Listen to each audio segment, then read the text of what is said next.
So thank you very much. Welcome to the Concordia University War Games speaker series, which is hosted by the SDS, the Concordia University Undergraduate Student Associations, Strategic and Diplomatic Society, and the president of that organization is Luke, who's here with us today. So it's a series focusing on using simulations to examine strategic situations, and the current one of interest are developments that are occurring in Asia between China and Taiwan. So give you an outline of the overall format. We're going to have a 30-minute talk on the broad philosophy of wargaming, followed by a Q&A and then a break, and then a longer examination of how a simulation would be set up by our guest speaker, looking at the possible conflict between mainland China and Taiwan. The intent is to have that second segment conversational so that people can join in and discuss the different aspects, almost like a matrix design for a simulation. So I'm very happy to have Professor Charles Kamps here today. And I'm going to give an introductory bio, and then I'd like to show some of the simulations that Professor Kamps has designed over the years so that we can see visually the types of simulations that he's developed. So Professor Charles Kamps served as a U.S. Army officer in tank and cavalry units in Germany and U.S., with additional staff experiences as an assistant G3 and later as an assistant G2 at divisional headquarters levels. On hiatus, he completed his graduate studies in military history under the late Dr. Robin Higham, renowned air power historian. Shifting colors to the U.S. Navy, he served as a surface warfare officer on Atlantic Fleet destroyers and completed his military career on the OPNAV Staff in the Pentagon, working President Ronald Reagan's 600-ship Navy program.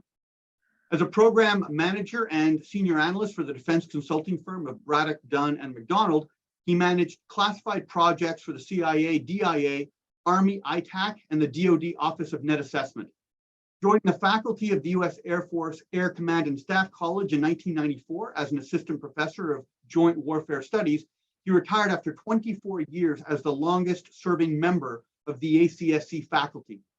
He is the author of The History of the Vietnam War and co-author of Armies of NATO Central Front with David Isby, who's here today, and over 30 defense articles, including 2 for the Chinese edition of Air and Space Power Journal. Professor Kamps designed a number of classified war games for the US government and 8 war games for the commercial market, some of which we will look at shortly. As the main designer of the Central Front series, he produced a detailed system involving operational level combat during the Cold War period. His Central Command, Korea 95, and Nordkapp games extended Cold War combat into the peripheral regions of Cold War conflict. And I'm happy to say that I have played with my students 3 of those 4 simulations. So I'm going to share screen and share with you some of the visuals, just so that we have some context for some of these simulations. So going through some of these simulations, let's begin with this is the area covered by the Central Front series. And you can see 5 maps that essentially follow the East German, West German border. And this was the most detailed full front examination of this operational situation. And you can see to the west, 5 additional maps that had more depth that unfortunately were not released commercially, but I think probably were released non-commercially. So this is a depiction of the detail you have for the northernmost of those maps, the northern plains, obviously a very detailed terrain. Professor Kamps is known for his treatment of very detailed orders of battle and having them interact with the terrain in complex ways that emphasizes combined arms operations. You can see here that the detail takes what many war games treat as a flat surface and turns into a very detailed and in fact difficult environment for armor to operate because of the rivers, the military operations on urban terrain in the swampy territory. Here's a map of a different part of that front. And you can see the urban area around Frankfurt to the top of the map. This is one of the earlier simulations that Professor Kamps designed, the puzzle of the British defeat during the Japanese invasion of Malaya and Singapore. This is Nordkapp, which I played with a team of students some short time ago. It took us an entire day, and it's the Soviet invasion of northern Scandinavia. We were looking at it as a tactical problem during the ongoing crisis in the Ukraine, because there are Russian and Norwegian units that are facing off in this environment. And it very effectively simulated extreme weather conditions, which is one of the options. And as a Canadian, I was obviously interested because the Canadians were deployed there. And again, the OOB, the order of battle, is very detailed.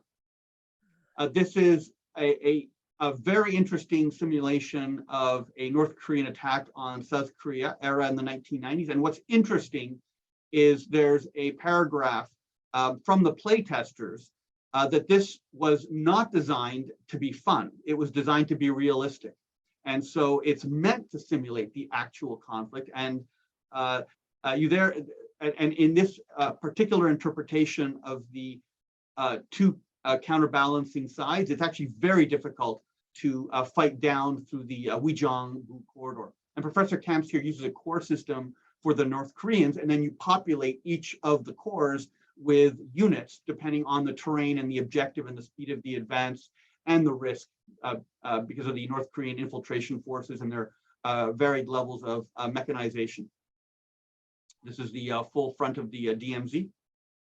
And this is Central Command, a game I've been playing since the 1980s, which is, again, looks at a very detailed combined arms between a Soviet advance and an American landing, and on the Straits of Hormuz on the Iranian coast near Bandar Abbas. And again, it has a very detailed appreciation of combined arms that makes you very aware of the differences between the 82nd, the 101st, and Marine Division. So these are the principal simulations that Professor Kamps has designed. So I'm very grateful for Professor Kamps being here and sharing with us his design philosophy for wargaming. So Professor Kamps, thank you. The floor is yours. And a very special ding hao to all of our friends in the PLA Intelligence Bureau who might happen to be listening in tonight. A good roll tide from the state of Alabama for you. Okay, good evening. I'm Chuck Kamps, and I'll be starting off with a short history of wargaming. It's largely the product of one of my friends from the old ACSC days, Matt Caffrey, who was interested in doing the history of wargaming. Then I'll continue on with a little bit of the philosophy of historical and modern games, and then we can have our free flying discussion there.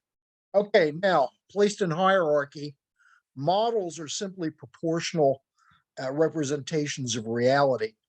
Simulations are proportional representations of reality over time, and modern war games, that's a translation of the German Kriegspiel, are two or more sides that compete within a simulation of an armed conflict. Okay, what is a war game? Well, at their simplest, games like chess are abstract depictions of war. For centuries, that's all there was. Moving past the ancient game of chess, we go forward to 1781, when John Clark of Scotland, it's spelled clerk, but the Brits pronounce it Clark. So instead of insulting the Brits, I'll pronounce it their way. He developed a method of using model ships to gain tactical insights into naval combat.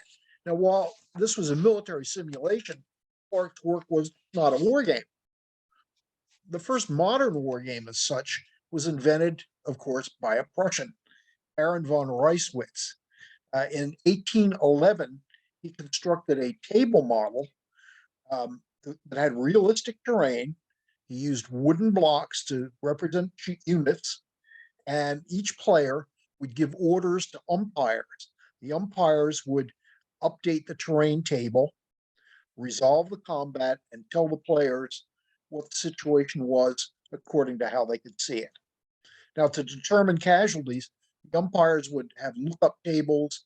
They'd be looking at the terrain, the firepower, and the final part, it would roll dice to take into account the uncertainties of the battlefield. Now, in 1824, Reiswitz's son, Lieutenant George von Reiswitz, adopted his father's work and put it on a topographical map instead of a table. So at a stroke, he was able to make this much more cheaply and more convenient than a terrain table, and a lot more flexible.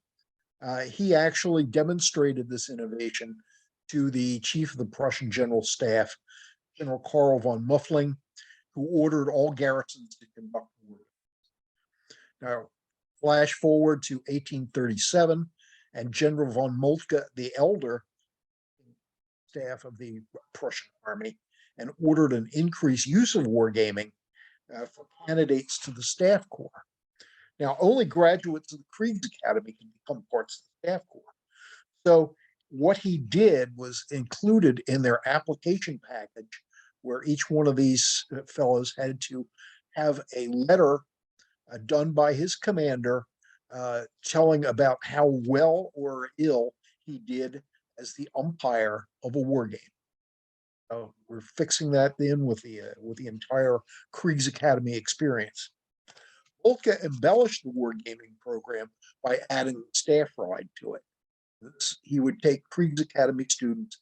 They'd actually go out on real invasion corridors into Prussia, have them do a consensus war plan, and then they would fight it out on a wargaming table. So you have a nice map-based war game being fought at the Kriegsacademy. Now, across the Atlantic, Major W.R. Livermore of the U.S. Army Engineers brought modern wargaming to the United States. Now, in 1883, he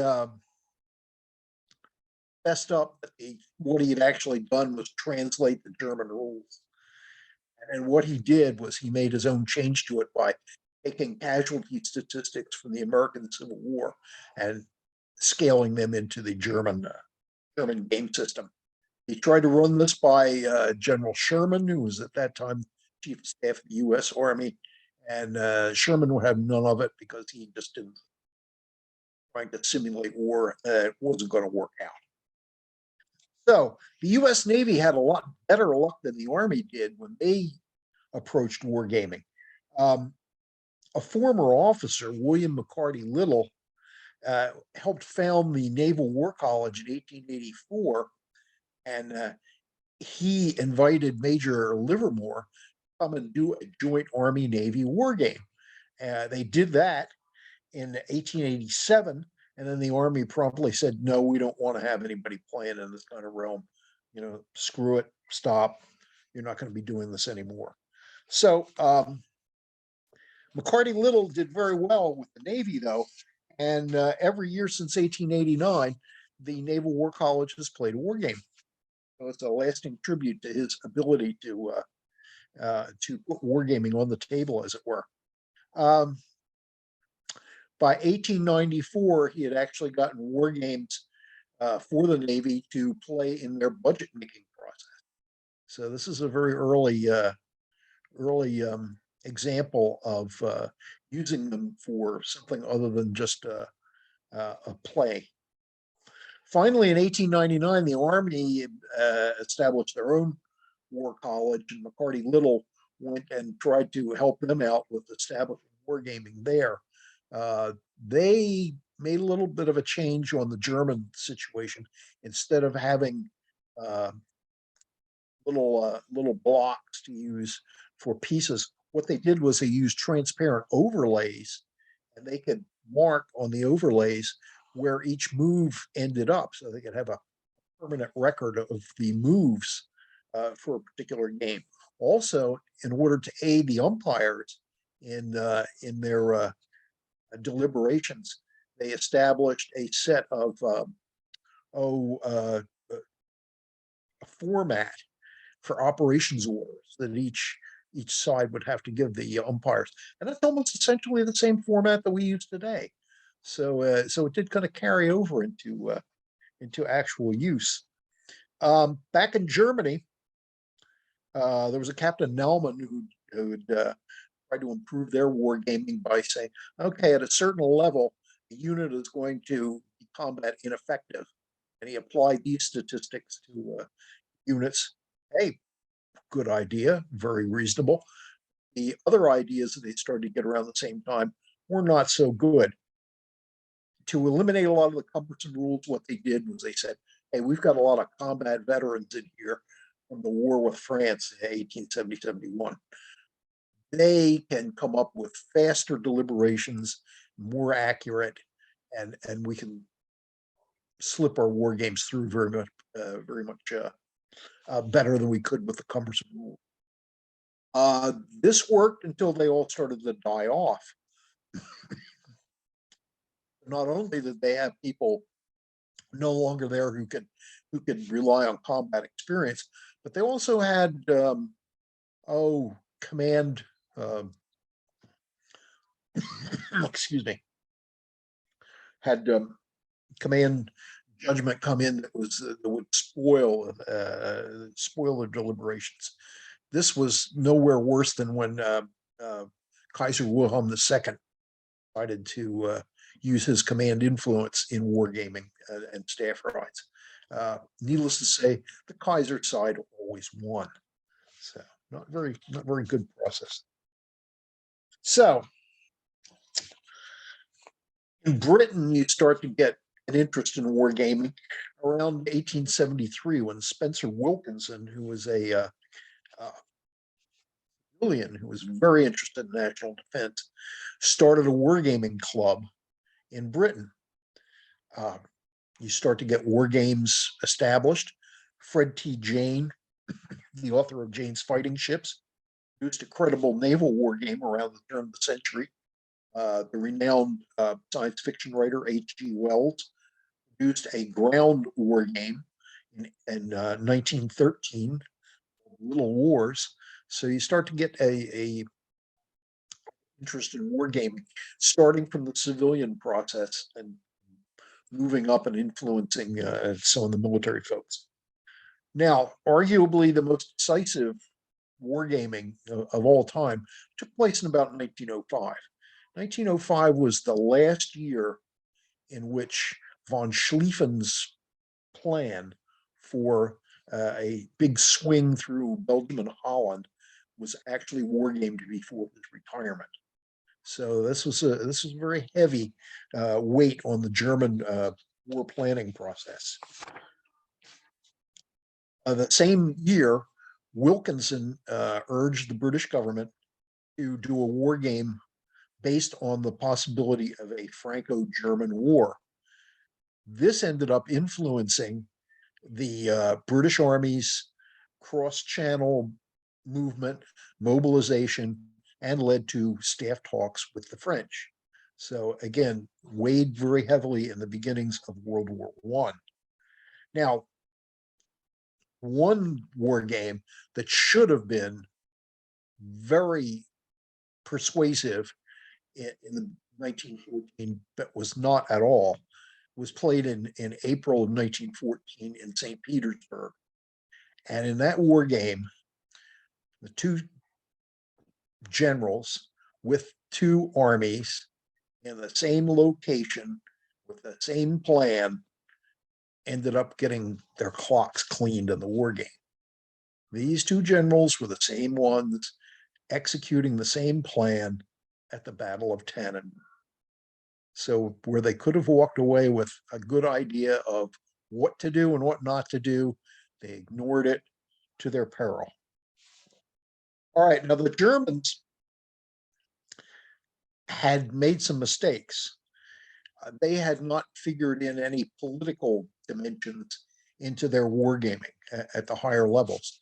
They were completely flummoxed when the Belgian civilians started to destroy their own railroads The Germans couldn't understand this, and it upset their entire timetable. They also couldn't understand, even more basically, that a drive through Belgium would bring Britain into the war. It was I may have been the Kaiser, that if the British Expeditionary Force lands on the continent, he will send the police to arrest it. Well, that didn't exactly happen that way.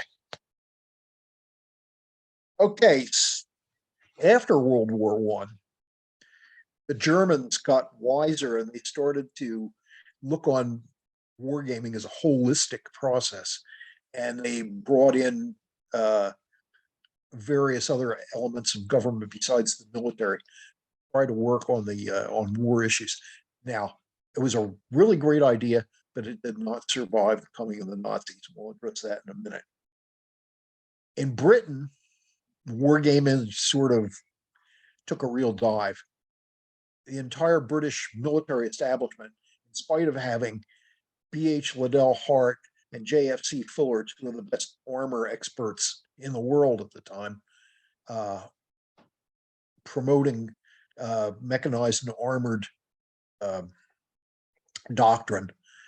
The games that were used at the time did not portray the tanks realistically, and therefore tanks were not, excuse me, were not given their due process for the development of doctrine. The United States, the United States Army, their wargaming went downhill. It turned into scripted, one side, just walkthrough process. It did not really involve anything. It was a two-sided war type exercise.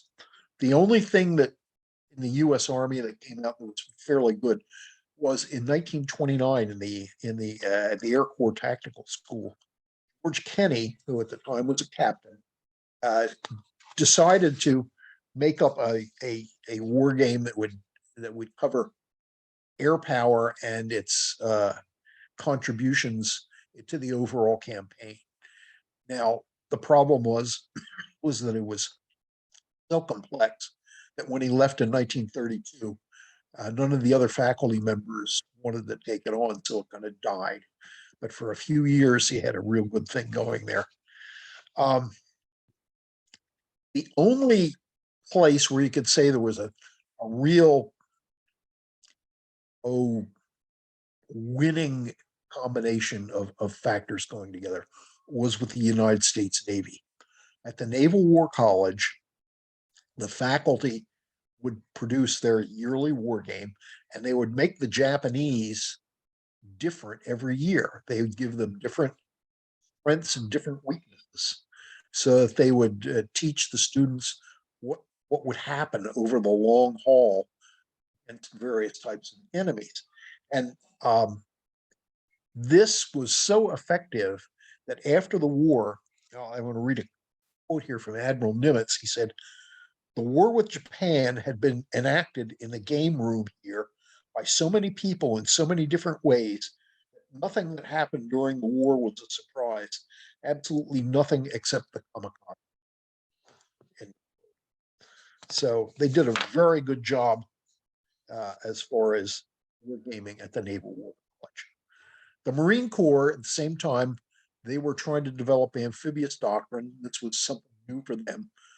They had started around the turn of the century to do that, and they built up and used wargaming and live exercises to come up with an amphibious doctrine. Now, getting back to Germany, Hitler came in 1933, and he looked at the wargaming of things on the strategic level, and he said, "No, I'm smart enough to figure out the strategic stuff. Can all of that. Operational level, not quite so." In 1940, Erich von Manstein provided Hitler the Ardennes offensive that would go and take out the French, which was much better than their alternative viewpoint, which actually do another Schlieffen in Belgium. and allowed them to do it quicker and a lot more thoroughly than the old plan, which probably would have met with a lot of opposition.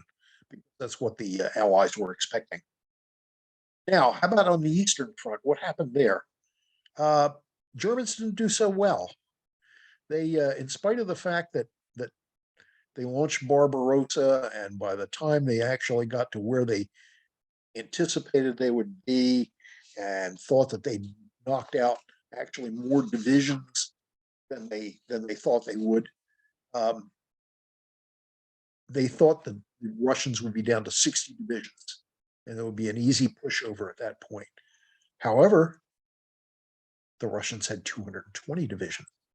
The Germans had not counted on the fact that the Red Army had amassed a lot way behind the lines that were away from German vision. They had no concept of that, and it meant that they were going to be in for a long haul. It would be a quick victory in 1941. Now we go to the other side of the world. Japan wargamed Pearl Harbor ahead of time. This is a perfect example of a war game being tactically great and strategically not so great. Tactically, they slaughtered a bunch of obsolete battleships, but they left the fuel and the repair facilities intact, which meant that the U.S. Pacific Fleet was good to go as soon as they put in ships. So again, it was a mistake there. Midway is often cited as a mistake in wargaming because one of the Japanese umpires disallowed the sinking of two Japanese aircraft carriers by plane.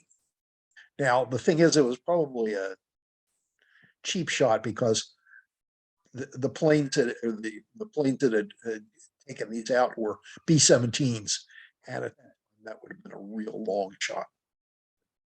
Aircraft carriers. So it's probably not as bad as you would have thought.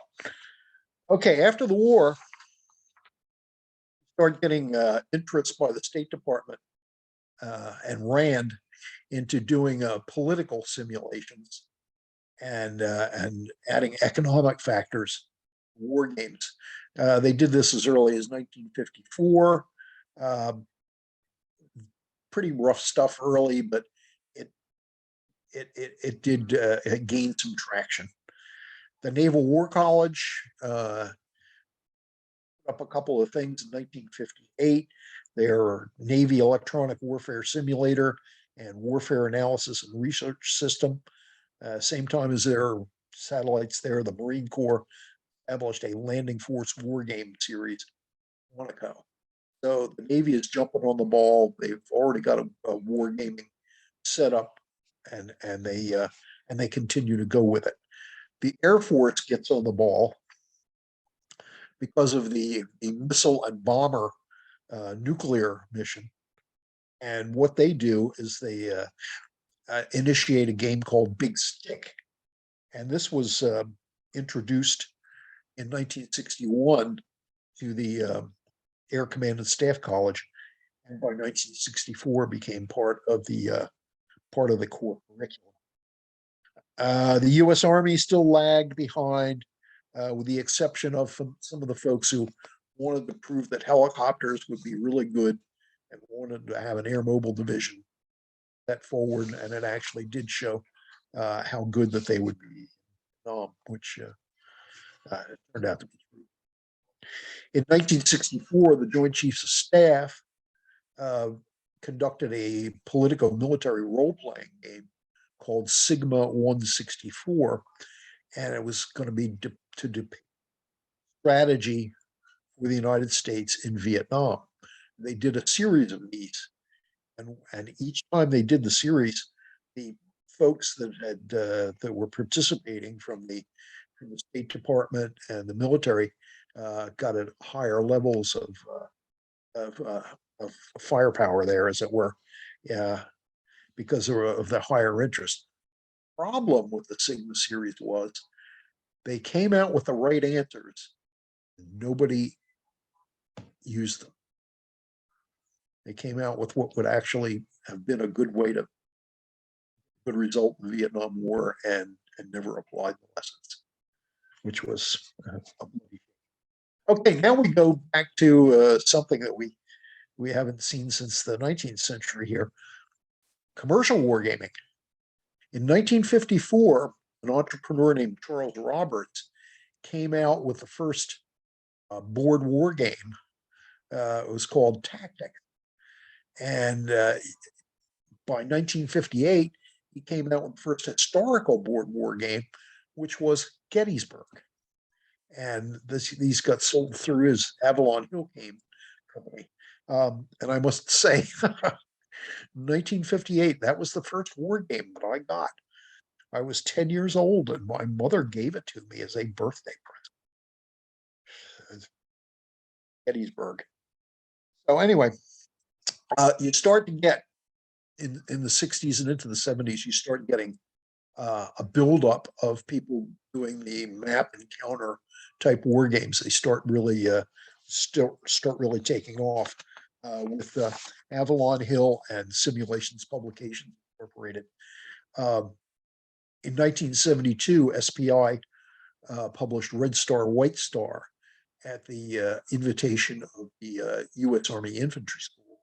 And then in 74, the Army as a whole gave a contract to SPI to do the game Firefight, again, a tactical level game. You start getting the military involved in the civilian wargaming, as it were, because it's okay. Have there been more crossovers? Yeah.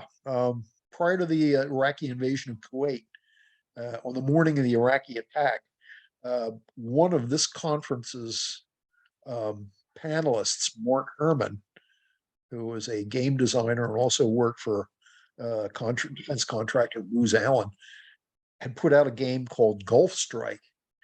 And the Joint Staff wanted to see if he could do something that would help them understand the situation as it was evolving. So they put him on contract by noon. By mid-afternoon, they gave him the classified information, and he was working the real issues by then. So Gulf Strike grows up and becomes a military war game for real. Now, a lot of the government official war gaming was actually pretty crummy at this time. The casualties that they had selected for the Gulf War were something like 20 times too high. So they needed to have some sort of an institution standing above all these government war games that would be sort of riding herd over quality control. And this was the Defense Modeling and Simulation Office, later called the Defense Modeling and Simulation Enterprise, which was to ride herd over these folks. Each one of the services by this time had developed its own very expensive, very computer-heavy wargaming centers. You have to find them in each one of the services. Wargaming on the official military side really proliferated. Everything from the engineering level war games where you're trying to establish probability of hit, probability of kill for various weapon systems, all the way on up to theater commands where they're attempting to run war plans through gaming.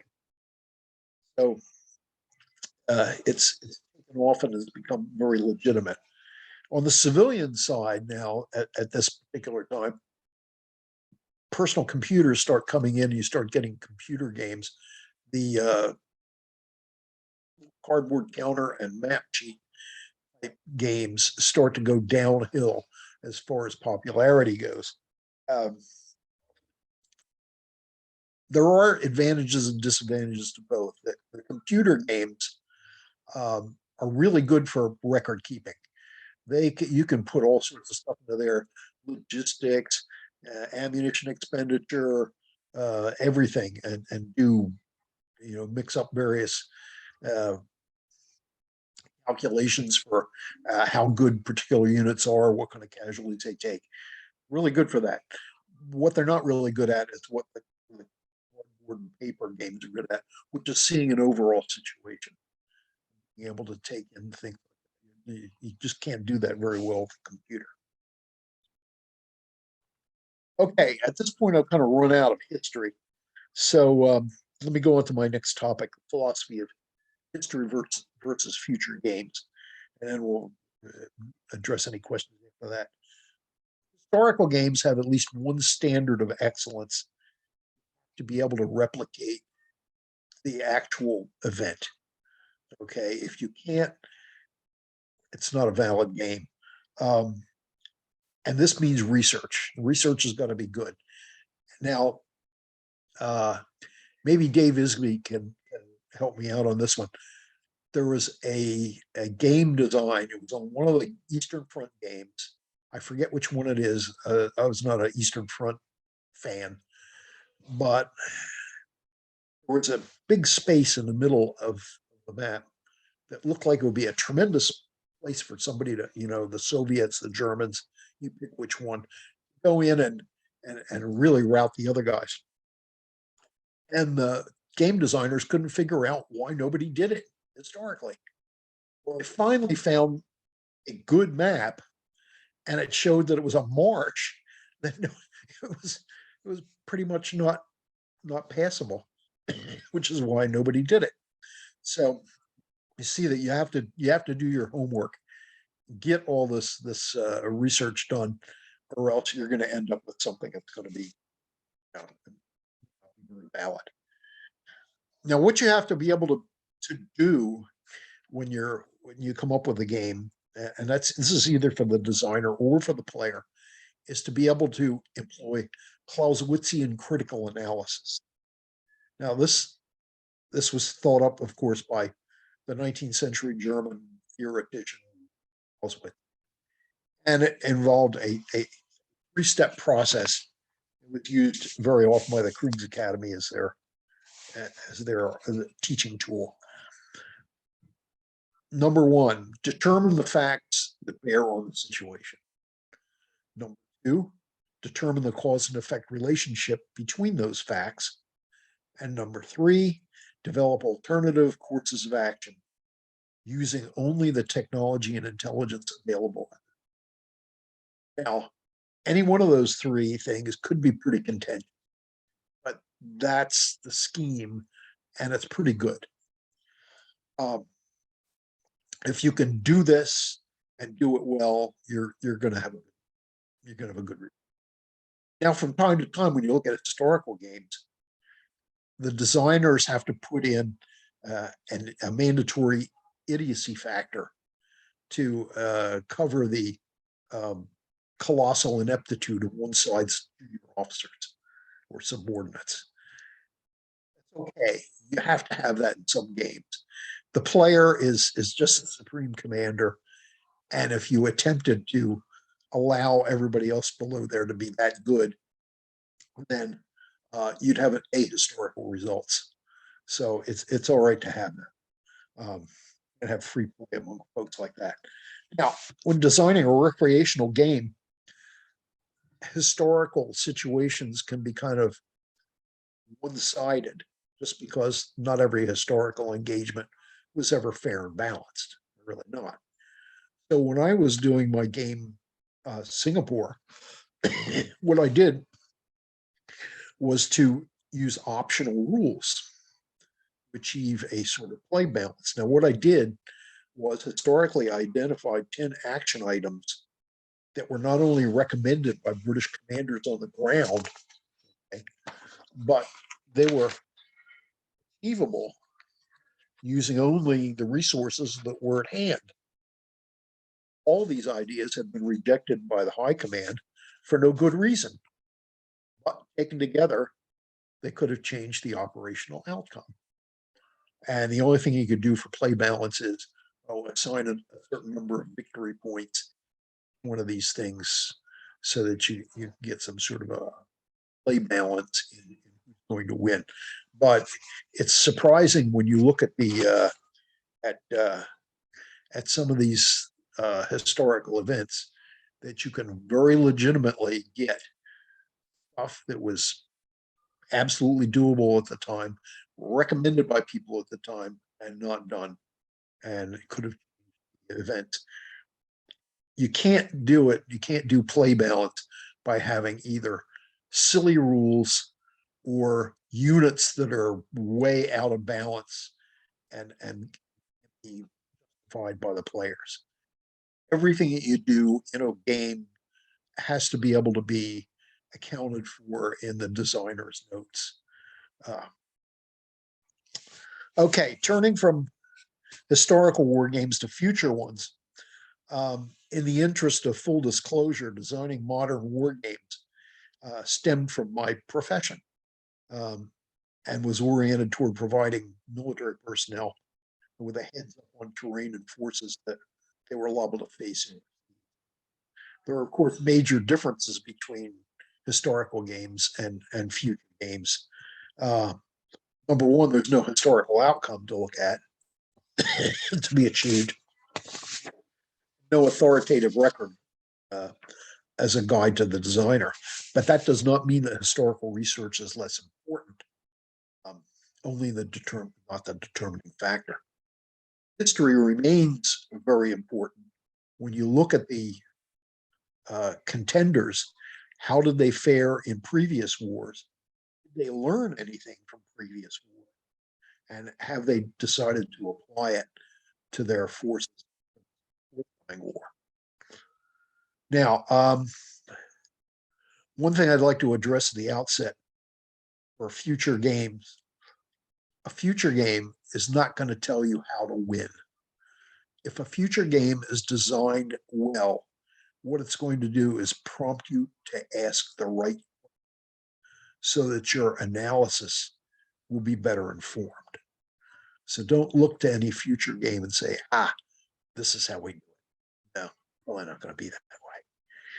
Okay, the designer's research has to master the effects of new weapons and doctrine as they're put on. You have to apply theoretical firepower scores to the assigned weapons and things like that. That's not the whole story. You have to add this. This be like level of training, morale, officer and NCO competence, a dependability of support, doctrine, reliability of communications, basic education of the soldier. Without these, pure firepower would have doomed the Israelis to defeat in every war with the Arabs. So unless you take these things into account, you're not going to have a very valid game. Now, the determination of these items is as combat multipliers, part of the designer's art, but he's not alone.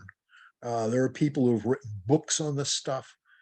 Trevor Dupuy's Numbers, Predictions in War, Jim Dunnigan's How to Make War, all offer various hints and statistics that'll help you try and work this stuff out. All right. Once your contending forces have been identified, you have to identify the battle. Pointed this out with the maps there. The Central Front series involved the entire German border, and as depicted on 1 to 250,000 topographic maps. When you translate these into game maps, you get hexes that are 4 kilometers from side to side. Is the frontage of a Soviet bloc regiment or a NATO battalion. So that was very easy to do for that, to get into the same tactical realm. In order to obtain accurate representation with no clutter, which he seemed to like in the games there, was that I entrusted the cartography to Eric McGrath, who was a former Army engineer officer, an expert at translating actual terrain into a game map. So it's important to get somebody to do that well. When doing the Central Front series, a proliferation of information existed on the locations of units on both sides. So you got good starting locations for units. Game rules developed on standard lines, with exceptions for unique warfare domains and special geographic items. And also in the Central Front series of 5 games extending in completion over like a 9-year time period, evolution was inevitable. North German Plain and Donau Front represented the ultimate development of the game system. My 3 non-series modern games, Central Command, Korea 95, and Nordkapp, allowed for extraordinary features unique to these peripheral regions. It's important to capture that type of stuff because it's going to make a lot of difference in decision making. One caution is to avoid marginally useful Chrome rules that waste time and add little understanding and can be abstracted if necessary. This was the main reason for deleting the friction points first 3 Central Front games from the last 2. My final comment is that I never designed a modern game on the basis of fabricating a balanced or fun game. The idea was always to take objective reality, as it was understood, make it a lesson in modern warfare for the education of professionals. Victory conditions, which are the standard of success in most games, were tied to realistic objectives of the combatants in real life. At this point, I'm open to your questions. If I can keep my voice up here and keep my eyes going. I had cataract surgery recently, and not the cataracts in the Nile River either. Well, thank you, Professor Kamps. I actually have a lot of questions, but I'm only going to ask one. But I was hoping to make a comment just prior to my question. In political science, of course, we do study wars, and our methodological problem is, of course, data. And most of the data that we have only goes back to the Napoleonic era. I know that Jim Dunnigan, and I think it was Al Nofi, had a data set for a RAND Corporation project that went prior to Napoleon and also included indigenous conflict against U.S. government in North America. So that had a much broader data set. But in political science, when we focus on wars, it's actually looking at the tip of an iceberg, because 95% of the time leaders choose not to go to war. And so wars are actually a small class of a much bigger phenomenon of coercion when leaders can't threaten, so they actually embark on conflict. One of the mathematical peculiarities is that if you were to compare the number of wars, which is 100 and something, to the total combination of wars, Bolivia and Paraguay, Bolivia and Nepal, Bolivia and North Korea, where you end up obviously with a ridiculous number of trivial interactions. But if you get rid of the trivial interactions, the number of total opportunities compared to the number of total wars means you'll always have statistical non-significance. Inferential statistics allows us to make remarkable extrapolations. I mean, think about it, when we do survey work, you interview 1,000 people, you can pretty much guess how 20 million are going to vote. And that's the whole polling industry is based on that. But as academics studying war, numerically, it's very difficult to make a conclusion. And I think it's one of the big challenges when professionals like yourself, I mean, it's practically an art. The math does not exist to validate a war game. It just doesn't exist. We can't squeeze significance out of such a rare event. Wars are extremely rare statistically, and that kinetic warfare. I beg your pardon? Kinetic warfare. Yeah, kinetic warfare. So certainly intrastate conflict is a lot more frequent, but it's just to emphasize the methodological issue you face, because when you design something, there really is no statistical method that can help you certify this. So I have 10 questions. I'm just going to ask one question, and this is from an outsider. And if we have time, I'll come back to these other questions. But as an outsider, is there a significant difference between off-the-shelf, non-classified information that we can have about weapons effectiveness versus the type of operations research that's available within the Pentagon. Obviously, I've seen the WeWov tables, and they're sort of tailored for different geographies. Does there exist a huge advantage behind closed doors in terms of sort of the critical data on the impact of organization and the impact of weapons on outcomes? I wouldn't think so. In some cases, yeah, the weapon does make the difference. You know, like like Frank was mentioning the other day, HIMARS, that's a weapon that makes a difference. In a lot of other cases, it's the man that makes the difference, and it doesn't. The weapon is secondary to that. Thank you. It gives us hope. It means that we can still attempt to emulate reality. So I'd like to remind everybody here, we don't have a lot of people, which is good. It means that if you could figure out how to put up your hand, I could take the questions in order. Otherwise, you can just unmute yourself and ask your question. So I invite anybody to just jump in. And if no one does, I'm just going to go to my next question. But if you can figure out the moment you unmute yourself. Oh, Mike, please. Hi, yeah. What sort of innovations have you seen in modeling and simulation, and particularly in hobby wargaming over the last several years that you actually think is a great trend? And what sort of things are you seeing that you don't think are such great trends that are actually not so great? I can't address that because I haven't done any for a long time. The end of my designing career was, you know, about 1990 or so, and then I switched to other hobbies, and you know, I've done other things and worked other issues on the military side. But as far as hobby things go, yeah, I'm out of the loop for that. It'd be better to ask somebody like some of the guys that are still active designers, like Miranda and some folks like that. Well, that actually leads into a follow-on question. When Ty Bomba did a reinterpretation of the Central Front series, did he reach out to you at all to get your input on it? No. Okay.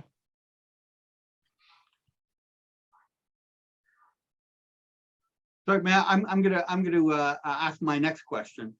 The Naval War College released a monograph, I think this year or last year, which listed all of their games from the mid 70s until the end of the Cold War.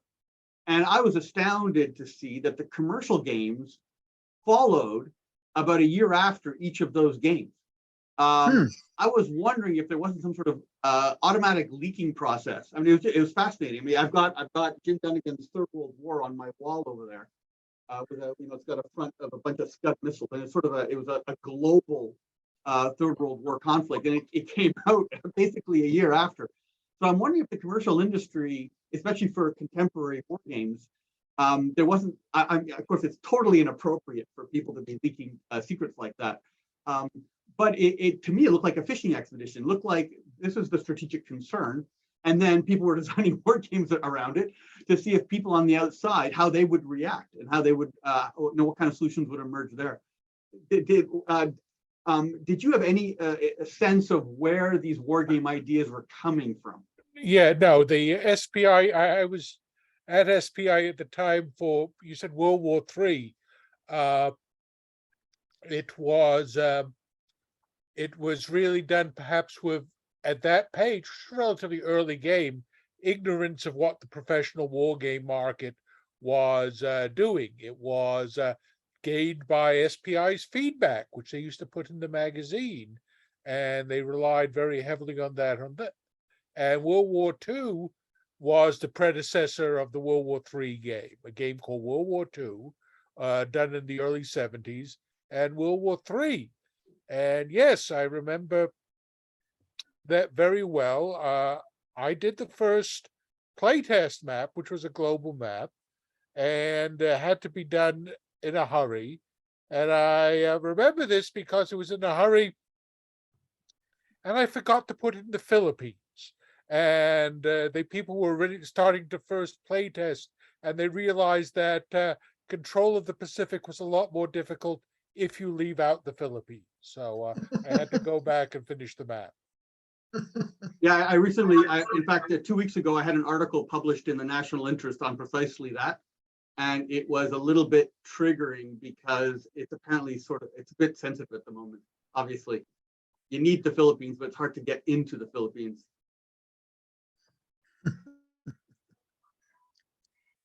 Well, you have I to need to say, also have to count that some things can go the other way too. Mhm. You can have Yeah, people like, yeah, go ahead.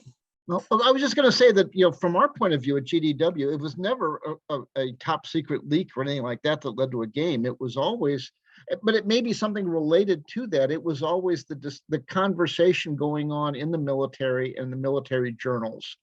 Because that was always kind of the starting point for a lot of research and thinking about that. But what was the hot topic that people were talking about in non-classified sources?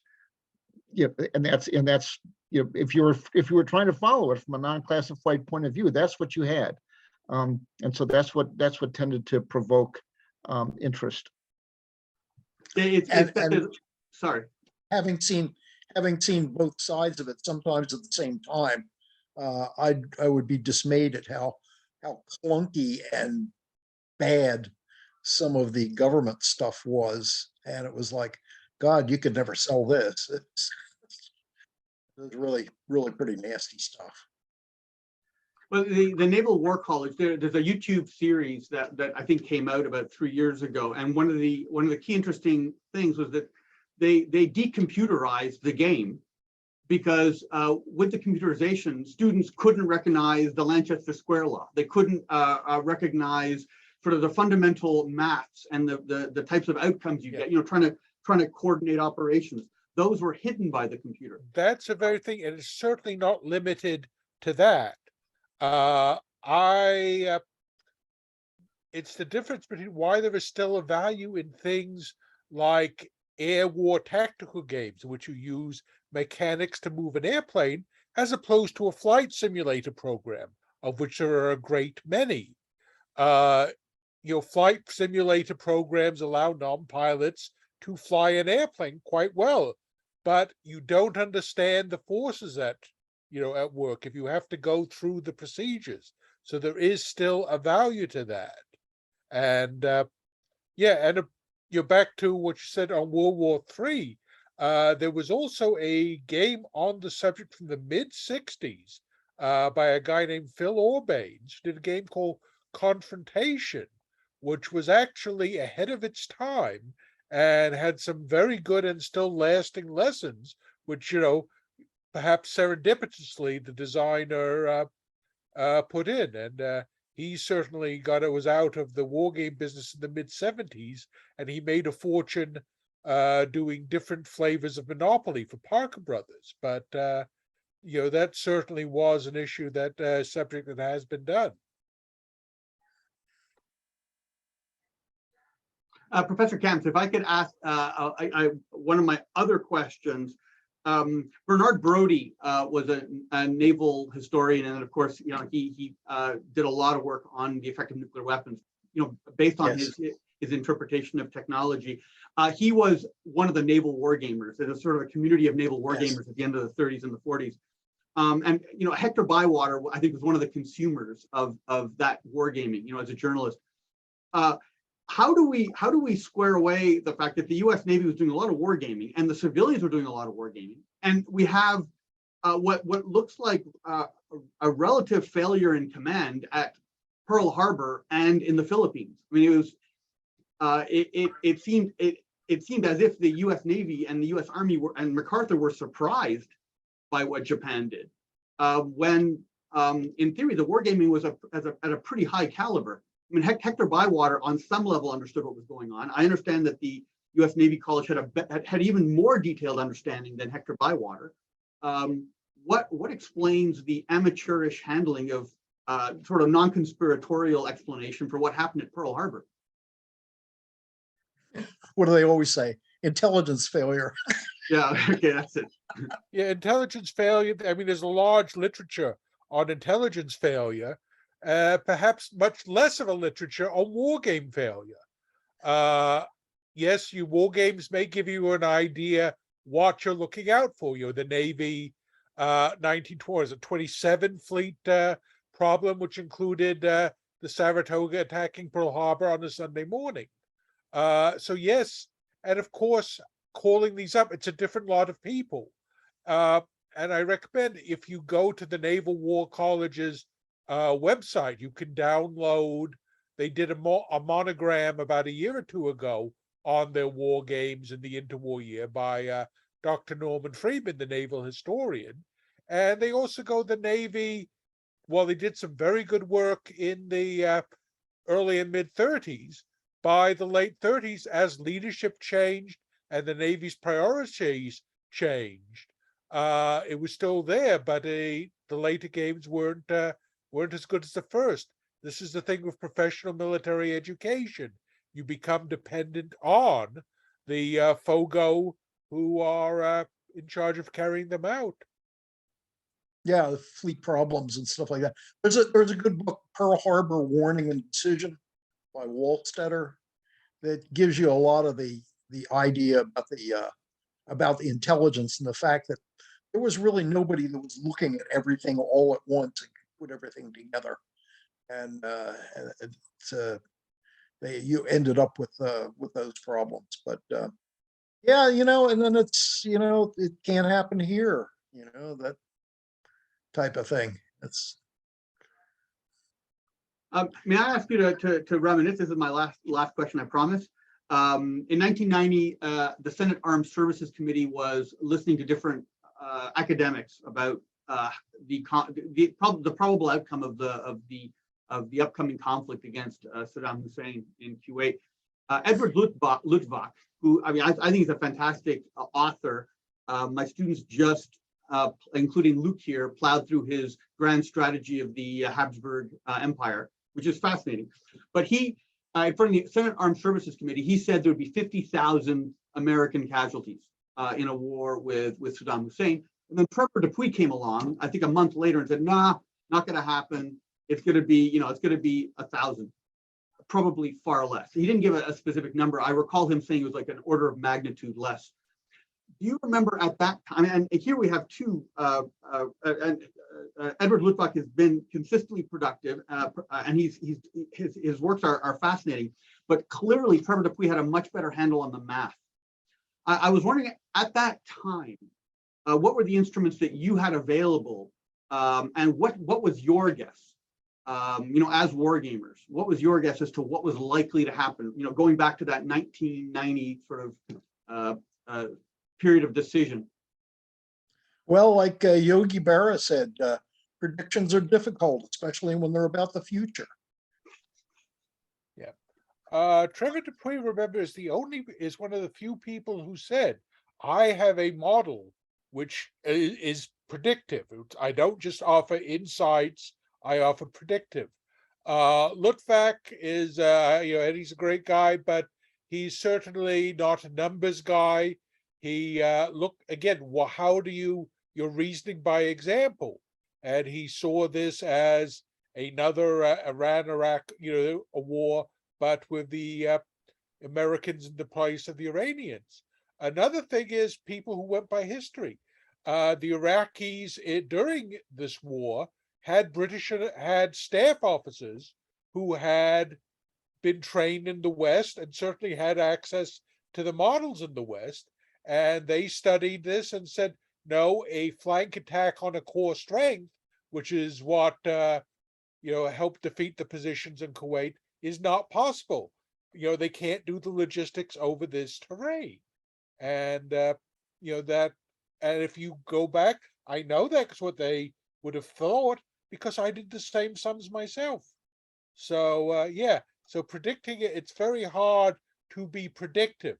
However, if the people had known to ask, why do you say this? Why do you have the different, what has the indication? One thing which I know when I was looking at that war, which I said, wait a minute, it may not be a hard fight, was there was a raid just soon before the offensives, and a bunch of Iraqis waited around for a Chinook helicopters to come around and herd them in to take them prisoner. And I said, most people would rather get in a strange helicopter, would rather sort of, go off into the dark. So this may be something. It's very hard to put for you to make explicit. The Duke of Wellington gives the order for the key attack that wins Waterloo. He gives the order, charge that infantry. It will not stand. Now, he doesn't say what the indications are that tell him, the Duke of Wellington, that they will not stand, which he's gained over a lifetime. But he sees it, and perhaps when someone else might not. And so they attack, and the Imperial Guard breaks. No, that's fascinating. Yeah, I think the raid was the Kafji raid Kafji. down the coast. Yeah, That's right, Kapchi. yeah, it was quite. So let me put my oar in the water in this, if you don't mind. I think that looking back and saying, this prediction was right and this prediction was wrong doesn't validate or invalidate either model, because we really don't know what it was based on. And there are so many things that happened in that war. I mean, I thought it was going to be kind of a walkover, but that's never the way to bet. That's especially if you're the guy in charge of sending guys forward. You don't want to just listen to Pollyanna estimates of what sort of casualties you're going to have. Now, some of it went overboard. I was talking to a guy after the war who wasn't in 1st Infantry Division mech, but he said that he knew a couple of battalion commanders there, and apparently there had been a briefing like the day before the attack, and an intelligence officer got up and said, we're going to take 50% casualties going across the line, so just be prepared for that. And all these battalion commanders came away and said, we're going to tell our guys that, because talk about a way to crush morale. And of course that was completely wrong. There were so many things in that no one had in their model, like GPS. Who had that in their model? And the GPS enabled this precision maneuvering of large formations over trackless deserts, which the Iraqis didn't have. The Iraqis had no navigation system like that. The effect of thermal sights, we talked about it, but I don't know that anybody factored in the fact that the whole battlefield was going to be covered with oil smoke. So the thermals were absolute, game changers in daylight, because they could see through the oil smoke. So there, I don't have a problem with the guys that said there's going to be a lot of casualties, because that's, at a certain level, you need to be cautious and not just tell people, oh, don't worry about it. They're just, just go. This is going to not cost you anything. You ought to always be cautious going in, but leaving aside all the technological stuff, the edge the U.S. Army had was it was the best trained army I think anybody's ever put in the field in history, in part because we started off really well trained, but then they got them there, and then for a month there was no unit turbulence. Everybody got frozen in place, so they just practiced for a month with exactly the people that were going to go over the line. Boy, when does that ever happen? Well, you did. I mean, of course, you did Phase Line Smash, which was a solitaire game. Rather than trying to put the Iraqis into the picture there. Well, and it worked really well as a solitaire game because the Iraqis had such terrible communication and command control compared to the U.S. They just couldn't react as well. So you could program their moves, and then the job is, well, it's not are you going to win, it's how many people you're going to get killed of your own along the way. How do you do it with minimum casualties? So yeah, that's a really good game. But I think the subject matter, it sold okay, but I mean it was I think the mechanics of that game went mostly unnoticed, because it really was a game for kind of military professionals who like logistics and that sort of thing. And and knowing where your unit boundaries are and keeping track of all that stuff to avoid, friendly fire. Ah, I see. Look at my copy of Faceline Smash. Yeah. Hey, question for those of you that have got a foot in both worlds, where you're doing classified games for DoD and the services, and you're also doing game designs and development for the civilian hobby market. What efforts do you have to take to make sure that you don't inadvertently slip in knowledge that derives from classified sources to make sure they don't make their way into your hobby market designs? Well, I was never involved in the same things at the same time. So it was a non-issue. Okay.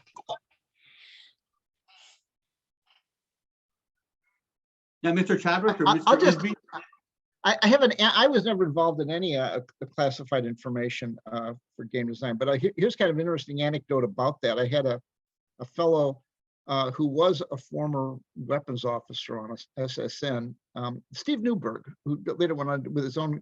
He designed a game for me called SSN, and which was a modern ASW game, and based on his experience. And it's a good game, but I said, we really want you to get, we want you to get your former superiors. He was out of the Navy at that time, to sign off on this before we publish it. I don't want to publish a game and then have a bunch of people come in and pound it or something.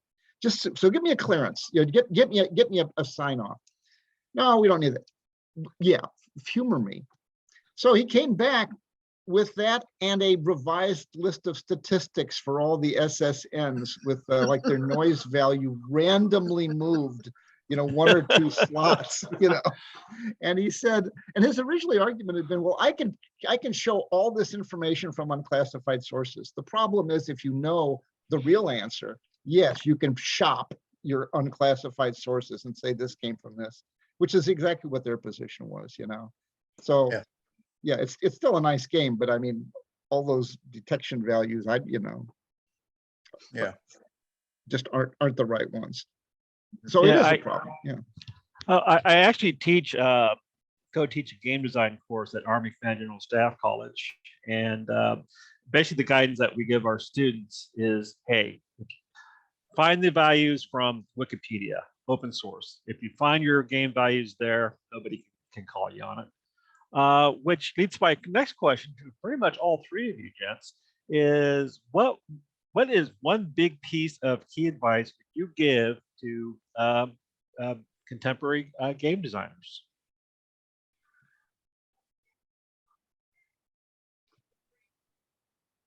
Who would like to go first? Well, I would say the whole thing is game design by itself is perhaps less of a challenge than making it useful. Testing, the testing and development. And that's the thing where many of the games in the official world break down, because the people who do it don't know how to develop games the way the people in the commercial sector does. So the workup and development process, get testing, and it's something which is going to take a long time. And there are times when you're going to feel bad about your game and going to work, but I lost my Friday nights for many years doing game testing. So, and I realized it was very important, and there's no other way, and you can't just test with anyone. You've got to get the right people and stick with it.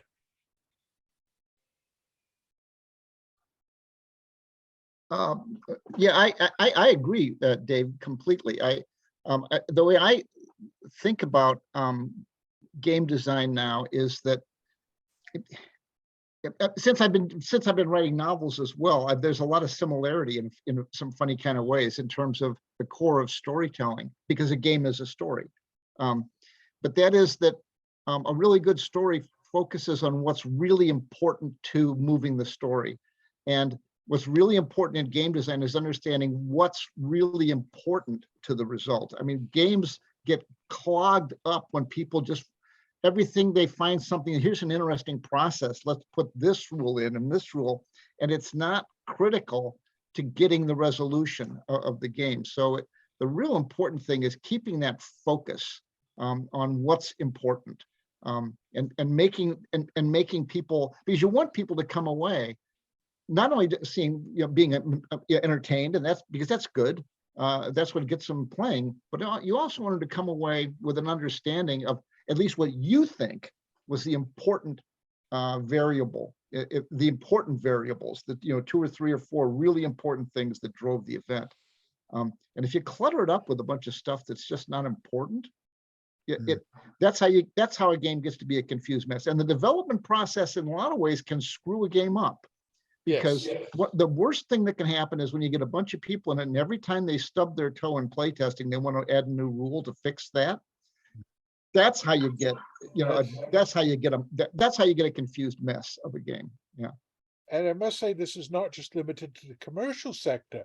I was many years ago involved in the Department of Defense project called JSIMS, which is Joint Simulation. It was the DoD, so it had millions of dollars, vast numbers of IT resources, huge numbers of experts thrown at this family of simulations from theater level down to individual systems, and it basically collapsed of its own weight.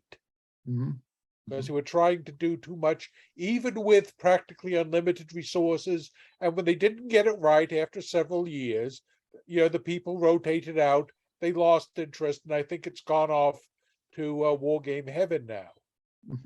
Yeah,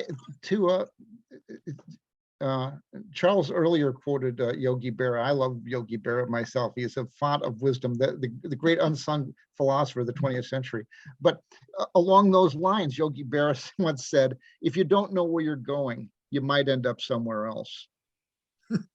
And that sort of game is from people wanting to do something and not knowing where they're going, not knowing what they're trying to do or what's important to what they're trying to do. Just start, if you don't know, just start loading everything in, and somehow it's going to all magically work in the end, and it doesn't. This is exactly what I was emphasizing in my presentation about you get rid of the Chrome. Anything that you can abstract away into something else, do it, because if it doesn't make a difference, then you've wasted your time, and you've not come out with, again, the important part. And I say, and this would be for military professionals as well as for just commercial war gamers, is you're trying to learn a lesson here. You're trying to say what is important and what is not. Yeah, you pretty much hit the nail on the head when it comes to quote unquote professional war games. I've seen the great pitfall that the games designed by essentially people who are not war game designers, but they are working for one of the big name contractors, make the mistake of, hey, let's go ahead and throw every game mechanic to replicate every detail, and we'll throw everything in, including the kitchen sink, and we'll have the best realistic war game ever. And it basically becomes an unplayable mess. I'm sure you gents have seen that before.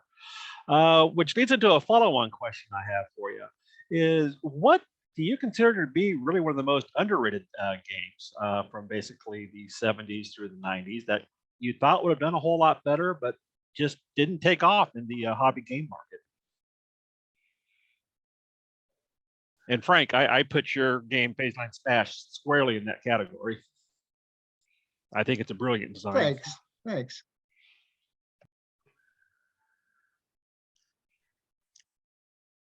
Any takers? Okay, here's a weird one, a real early one that I thought was a failed game, but it had some great ideas in it that just weren't very well executed. But that was Lost Battles. Do you remember that from SPI? The SPI game Lost Battles? Yeah. I mean, there was just so much interesting in there that just didn't work because, I mean, they had a separate anti-tank value, and every unit had the same anti-tank value except for like anti-tank guns. So it was the same as a regular. But I mean, there were just so many interesting ideas in there that just didn't go anywhere in that game, but had a lot of potential, I thought. Yeah. So Road Space. Yeah.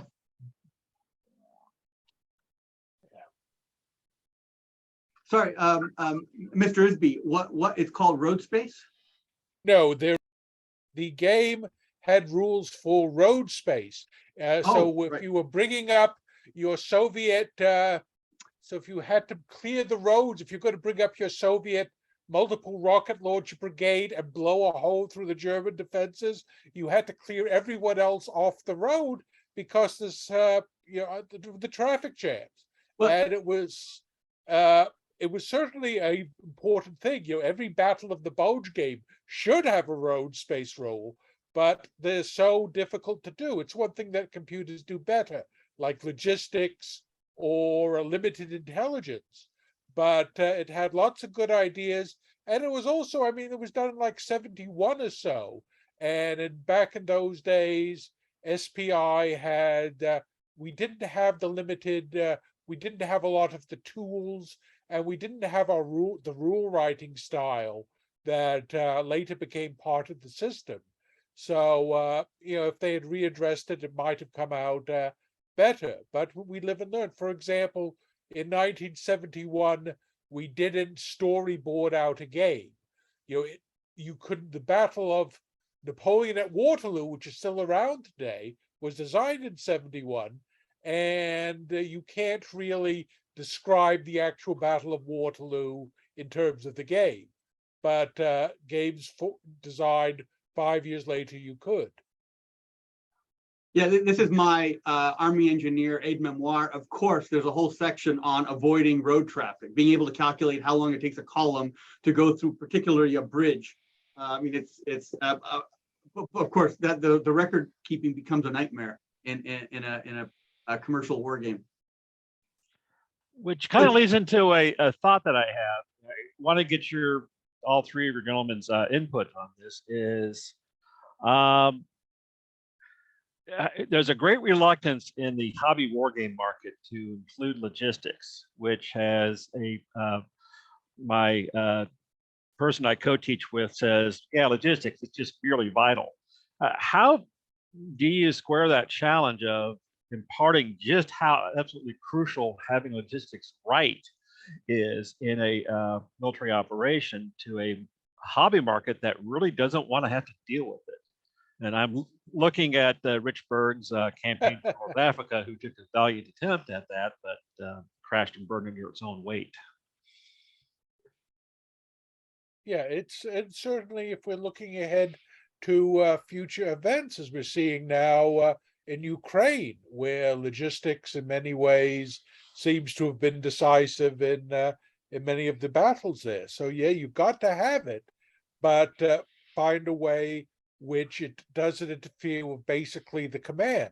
And while yes, going back to the old original Avalon Hill Africa Corps with its supply units. But yeah, we're bad. War game designers tend to be bad with logistics, undervalue it, communications even more so. But it's something we need to work at. Yeah, I agree. I think that the answer is not to ignore and I mean, nobody should ignore logistics. And there are when it's really important to the campaign, you got to have it. But that doesn't mean the rules have to be complicated. I think the problem was a lot of people thought, oh, logistics is complicated, so I got to do a bunch of complicated rules. And if the rule just has to be powerful, not necessarily complicated. And Dave, the example you have of the old Africa Corps game is a great example. And we got a lot of kudos on the logistics rules in phase line smash, because logistics was really important in that. I mean, it looked from the outside like, boy, U.S. logistics were, we didn't have any problems. In fact, it was because we had brilliant logisticians squeezing every ounce of logistics out of those pipelines. And the game kind of shows that. But if you think about it, the core supply system in phase line smash is Africa Corps. It's expendable. You have to burn the unit to get the supply. The unit's got a movement rate. you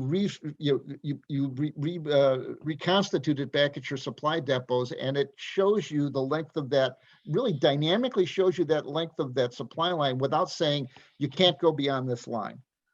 You can go beyond it, but now you gotta have fewer guys supplied and stuff. So that original Africa Corps thing really, I think, was a brilliant, and I'm surprised it didn't get used more. I think it was used in SPI's Barbarossa, is essentially the supply system with supply units that are expended and then they're reconstituted. Is that? But that's an example of a simple rule, but a really powerful rule that if you use it right, can show exactly what's going on in that sort of situation. Positively, because if you don't have things like that, then how do you understand concepts like operational pause and offensive culmination and things like that? They just don't mean anything if you don't take into account the logistic part of it. Yeah. You just have to make it as clean as possible. So Attila, you have a question.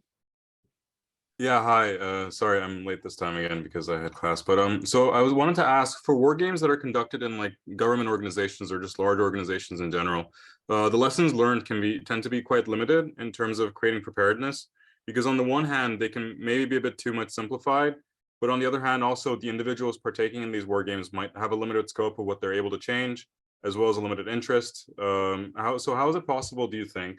I know this is a big question and heavy, but how is it possible, do you think, to make wargaming more approachable or digestible for these kinds of individuals to actually make a difference within an organization's preparedness?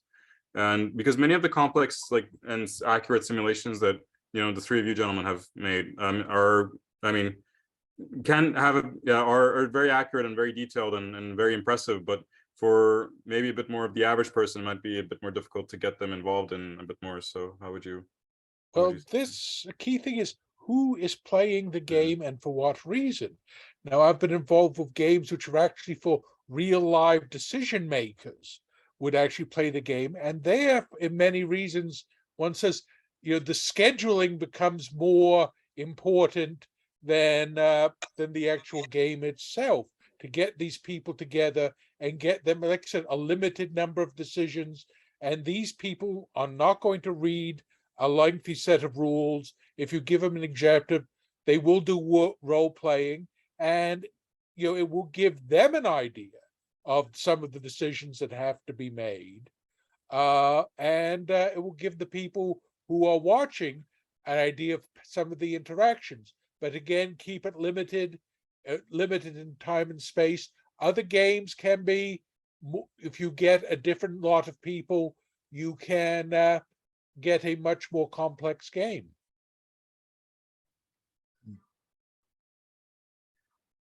If I could make like a follow-up question. So if we're there are war games that you could do close to, I guess, when a decision has to be made, but maybe in terms of creating preparedness or maybe even like a culture shift within an organization to get them to consider aspects of a potential emergency, of an emerging crisis that might be not in the immediate future, but more in the distant future, or more like a bit more in the future. How could you make these war games in a way such that you can create or get them to consider more aspects and more just to think more about what some of the emerging problems might be within just these problems? Well, you could incorporate some loose Kriegspiel aspects. That's the thing. Right, yeah. You could say, rather than it being a rules, okay, no, I'm going to do this. Oh, by the way, can I go buy a nuke from the North Koreans to solve my problems with that?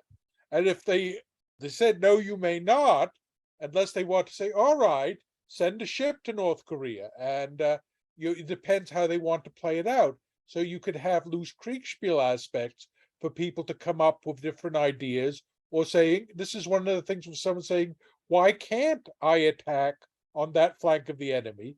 And you say, well, there is, there's actually cliffs there. So you can learn a lot more when people ask, why can't I do that? Mm-hmm. All right, thank you. Sorry, if I may just plug a game, The Damned Die Hard, which is a Europa rules, frankly fantastic simulation. My students were looking at it over an entire semester playing it through because looking for implications or rather insights into how China would intervene in Luzon if they had decided to. And it has 40 ports, and it does have that expendable supply system that is incredibly tedious. But you can't do anything if you can't do anything if you can't get the supplies there. And we very quickly, three of us very quickly learned the hierarchy of the 40 ports that are in the Philippines. I mean, frankly, it was everything. The entire Japanese campaign in the Second World War was guided rather by what you can do logistically. And if it couldn't be done logistically, it was not done at all, however flat the terrain was. So Professor Kamps, with your permission, should we take a 15-minute break now? Sure. And Sure. We'll come back and we'll explore the China-Taiwan situation. All right, so Certainly. thank you very much. Go ahead. All right, thank you, Professor Kamps, for that first section. In the second section, we're going to discuss in greater detail the challenge of our time, which is the possibility of a conflict between China and Taiwan, and how we would game it.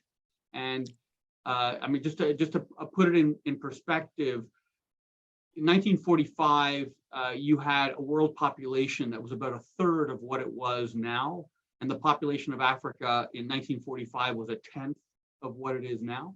So, not to not to downplay the scale of the Soviet Union. I mean, they had 300 submarines, where China's got about 60.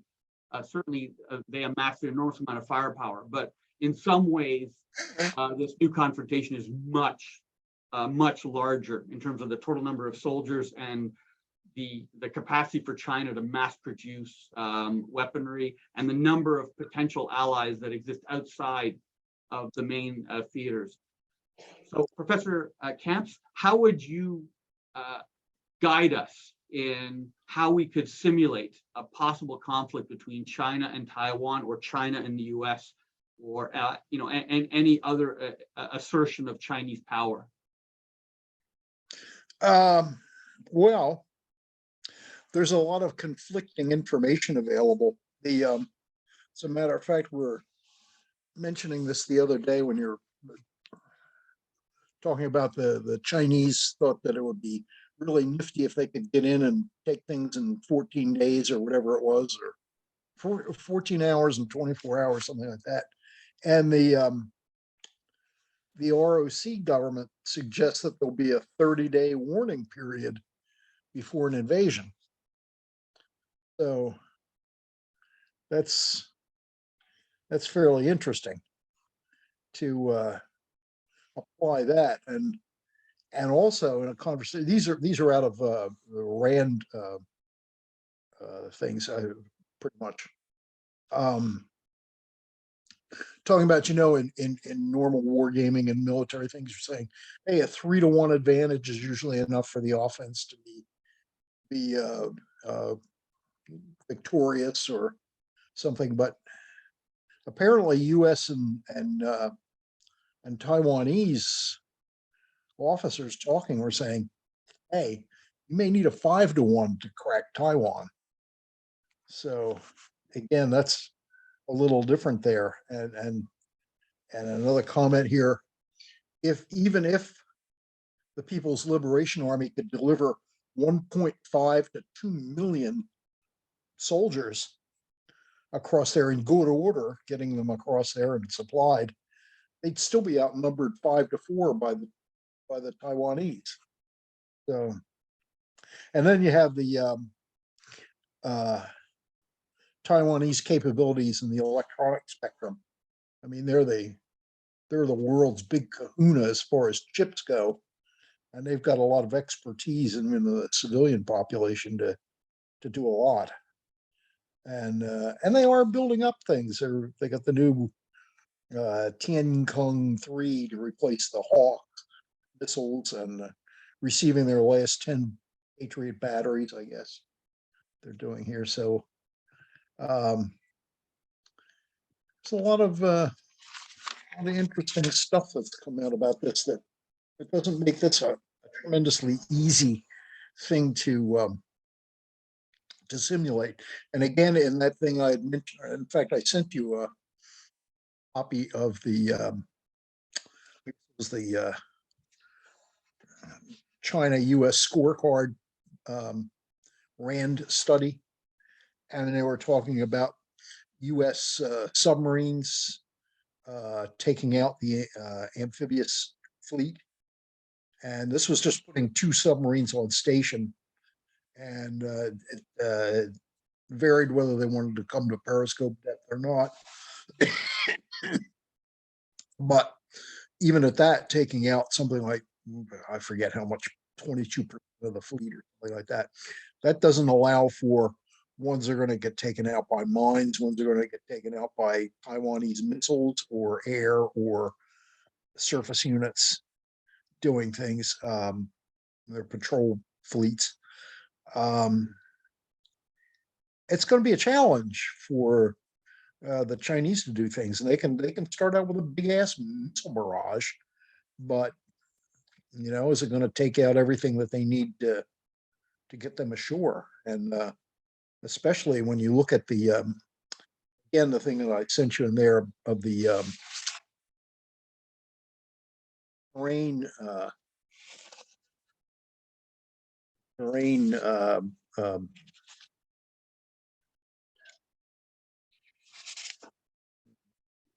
yeah, terrain analysis of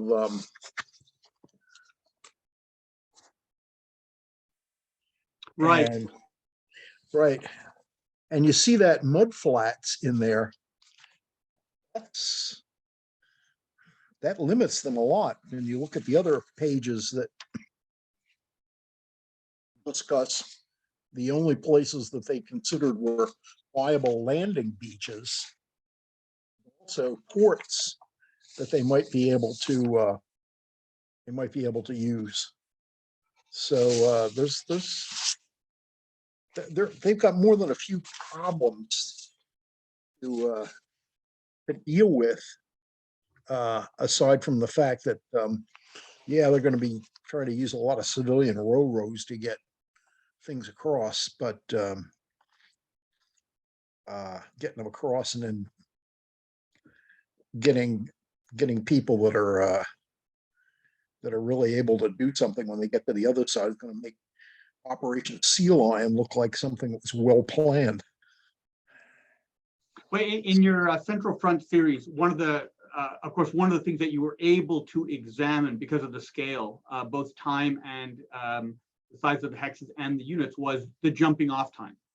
So you'd have, I believe, if for one version you had NATO units that could be deployed to training areas because you knew where the training areas were, and so they were off garrison. And so the units could end up in a war in the middle of their training cycle. We have the Soviets who seemingly could just jump off. I mean, just basically drive to the border. Almost impossible to detect. Going through their normal cycle of training. I'm wondering, within a game looking at Taiwan, if we appreciate the jump off points, probably we should have, we could have a map that doesn't include Taiwan at all. It should just be a map of the Chinese coast with all of the ports. And you're going, okay, so Yes. How do you get that many soldiers to those few ports and then get them onto the ship and get the ships there and have it all I mean, what is Getting there is half the fun, as they say. And that, I think, is the big problem, because the Taiwanese have already got a lot of these amphibious loading zones targeted for their glickums and stuff like that they wanted to use. And so, as soon as it's inevitable. Oh, and also too, the Taiwanese reserves have gotten a real bad rap because they don't have very much training time. Well, they're going to up that. They're going to up that more like our National Guard is now. And that's happening like this year that they're going to be doing that. And they do have 2 different classes of reserves. They've got the A reserves that are closer to the regular army, and they can get those guys out. And then they have the other reserves that are just people that have been through basic training and they sit at home. But not only are those folks designed to be sort of die in place, but they're also thinking about a country with 23 million people with potential guerrillas, which again, not too pleasant a thing to look at. So, there's some reason why the Chinese haven't come and done this already. And I think it's like with that Korea game. There's some reason why the North Koreans have not come down and taken South Korea yet. So may I ask you, going back to the Central Front series, because you were an armored officer there. Right. Yeah. What was your instinct professionally? I think it's been. I don't think it's classified anymore. I think we won. But what was your instinct between how long it would take you to get your platoon to wherever it was in the, I guess, the line from the East German border to the Fulda Gap to Frankfurt? How long would it take you to get to where you think you would have to go? Oh, to get to our GDP positions, yeah. Not really long at all. The problem was when I was there, as opposed to later on, which is when the game series was designed to be later on. I was actually there in the early 70s. And when I was there, if the Russians had known how bad we were, they'd have been there last week. It was like a replacement depot for Vietnam. I had a tank platoon that was worth, it was half strength. And they were, I had like some hardcore racial militants. I had, speed freak. I had a guy that had a choice of either going up to jail for 20 years or joining the army. I had a guy who got back with his old street gang in New York and they killed somebody. It was like Wellington said about his army. I don't know what they'll do to the enemy, but they sure scare me. They would rise to the occasion when they went out to the field, but with tanks, it was really difficult because we had fuel shortages and everything like that. I mean, you can always take infantry out. And it seemed like the artillery could always go out, but taking tanks out was bad. But yeah, later on now, I can remember going back later on in the 80s and seeing my old tank battalion on TV getting their new M1 tanks. And I looked at it and said, boy, I don't recognize this. These guys look like they're in training films. It was a completely different army. And I have no doubt that they would have been on their GDP positions pretty quick and able to do things. Again, too, if you're looking at just group of Soviet forces, Germany, they can get out to the border fairly quickly, or they could, but they've got everybody else too. They got East Germans, Czechs, Poles, people like that they're dependent on the whole gaps in the line and do things like that. Difficult to say. Again, it's one of those things where it's they didn't do it. There was a reason they didn't do it. And if they had thought that they could do it and get away with it, they'd have probably done it. Even when, like I was there when we were in pretty sorry condition. But may I ask? As far as Taiwan goes, I'd go with the 1 to 250,000 map. The same thing as the Central Front, 4 kilometers per hex, because the whole island is only as wide as one of those Central Front maps is. And the length is not a whole lot more than the length.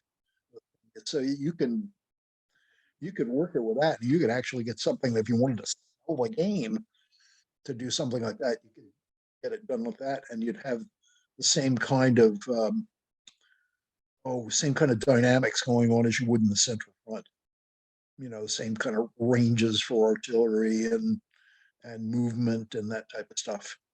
I would go with that. If I were going to design one myself, I'd fall back on what I knew and adapt it to the different island there. Go ahead.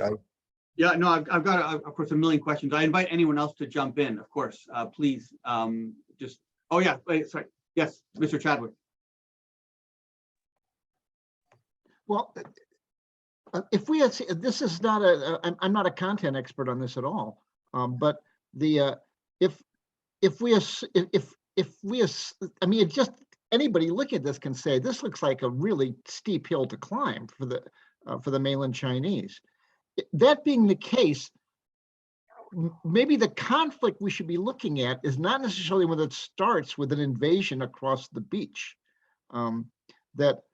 If China is going to do this, and China knows how big a hill this is to climb, how would they go about doing it?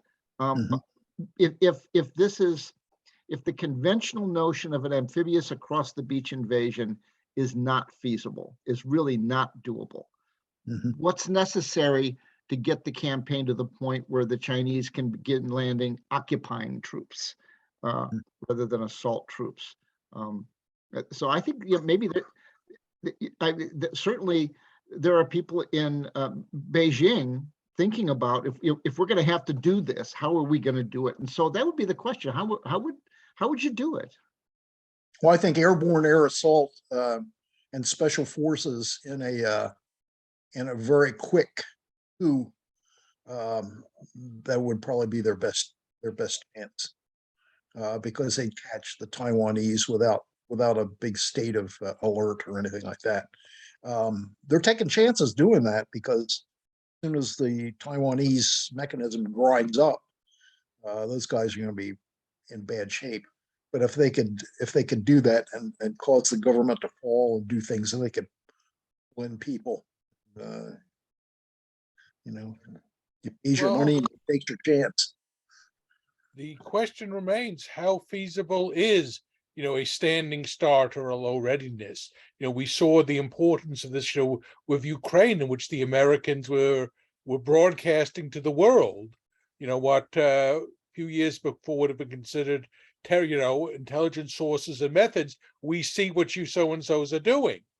And this also comes, the thing is, what kind of is, would you expect something like hybrid warfare against Crimea, in 2014, which is what most of Europe was expecting to be used against Ukraine.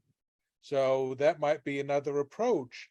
And the other being political. You could design as many different games, and part of it could be an international relations game in which you have multiple Chinese players, international players, and the military is done with a high level of abstraction.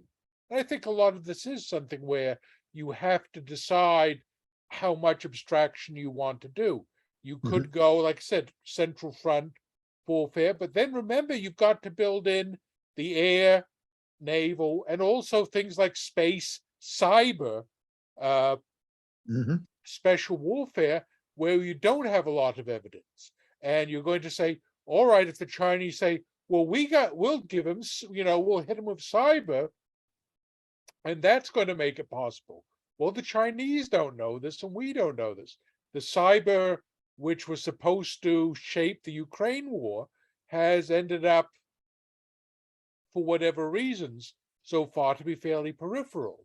So there's a lot of things where so I would, rather than doing something like that, or, Central Front meets Herman's Gulf Strike, you could, as an alternative, try to do things in aggregate to see what it would look like with mobilization versus a standing stop, or if the Taiwanese, decided to have, how much would it cost us to have reserves like Finland? And, that would something be a good comparison. Let's do this again with a Finlandized Taiwanese military. Yeah, we also have the possibility also that the Chinese would be going for a blockade situation. They just need to look for a good excuse for that. They're building ships like there's no tomorrow. Nor that, and even as looking at Ukraine, nuclear blackmail. Oh yeah, right. There's a debate in in War on the Rocks between two essential hypotheses, and it's not resolved over whether an amphibious landing would be easy or difficult. On the one side, you've got models of the Allied invasion of Sicily, and the number of Chinese civilian ferries that could easily be used to sort of plow into the mudflats at the right tide. So that argument is it's actually not very difficult for China. Certainly the fighting will be difficult, but China can put an awful lot of people onto a beach quite efficiently, even if they're going to be poorly equipped. On the other side, there are sort of Salerno landing models and Anzio visions of what will happen when soldiers land on the beach. So it's obviously it's a big debate. Swain has, I mean, he's been writing on Taiwan for 30 years. He argued that it'll be a step level, and it'll start with obviously a blockade. But of course, China can be counter blockaded, and it becomes a lot more serious. And Joseph Miranda made a Taiwanese invasion war game in 2002, which I played with my students when it came out way back when. And he has a whole set of rules on information warfare, which include counters. And so there's a politics game in the back that influences who is going to give what to China and the US.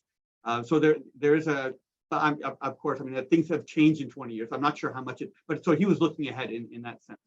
Some of the most interesting games I've seen played about Taiwan and China have focused more on the political aspect. There's a lot that you can do and then game out that's below the threshold of war itself. And there's a lot of strong possibility for action that can be done, like not necessarily like gray zone, but just any form, like economic pressure, political pressure, negotiations just between other Southeast Asian countries, like all kinds of stuff. May I ask a technical question? Is there a technical solution to the mudflats? I mean, we remember, Churchill's DD vehicles, and I've seen pictures of those mudflats. When the tides are down, it's 2 miles of I think waist-high mud. I'm wondering if there isn't just such a simple solution that someone has figured out in a warehouse somewhere, and then we're going to be shocked when that mud flat is easily traversed. I mean, the map that you showed us briefly, the mud flat covers 2/3 of the West Coast, which is the vast majority of it, and it is completely impassable. And if you look closely at the map, Taiwan, being short of real estate, has had factories built out into the West Littoral. So you have these essentially these giant flat, rather vertically walled flat factories being put out. And in Gene Billingsley's Next War Taiwan game, there's a plastics factory about half, in the middle of the coast, middle of the western coast. He has it as a fortified location. It's not. It's just a factory. It's just a plastics complex. But it's so enormous and has so many sluices to allow ships to go in and out to move the plastics that he counts it as a fortified location. I'm thinking we look at this, as a Maginot Line, and then boom, easy. You have a couple of airborne troops on Eben Email, and then they just blow a hole in it, and you bypass it in 12 hours. Well, it's kind of going around it too, because there are trafficable beaches north and south of the mudflats, and that's where you have some ports too that you'd want to be using to bring in your second echelon folks. So you're looking at the north and the south as likely landing areas, and not particularly the West Coast at all. May I ask you something that you raised earlier? And there's so many questions here about the viability of an insurgency. I've never been to Taiwan. If I can share a conversation with you, I had 3 weeks ago with an electrical engineering student who's now working in the US for the last 5 years. He did his bachelor's in engineering in Taiwan, and he came to the US, and now he's working for a large Taiwanese corporation in California. He did his I think it was a 1.5 years of service in a logistics unit, and he described the youth are not anti-military. but culturally they prefer just not to talk about it. And the unit he was in was completely apolitical. There were no preparation classes for this is why we fight. It was something everyone had to do. And it seemed that the Ukrainians, they had a reason to fight, and they couldn't, but the Taiwanese, it's really hard to get a handle as to how likely they're going to fight. It almost looks like the generational issue you have in Russia, where if you're over 40, you're going to defend the state regardless. Putin, right or wrong, he's trying to protect the state. And there have been sit-ins by the under 30 crowd in Taiwan where they've compelled the change, the rewriting of school textbooks. But I'm not sure. I mean, I don't know if that's the 1%. I don't know if they're doing that because they're looking for some issue like youth do. I find it very difficult to guess what they're going to do. Well, there'd be some degree that would, but you look at France in World War II. I mean, they were in sorry shape after World War I, and they just did not want to fight World War II. And they ended up after. But you still had people who were coming out to be resistance fighters, and they were from the same crop of folks who didn't want to resist against the Germans. But it can change. Certainly the differences, as Putin found out, Ukraine 2014 does not equal Ukraine 2022. And I suspect Putin saw the Ukrainians who didn't fight the hybrid warfare back then, wouldn't fight a conventional war now.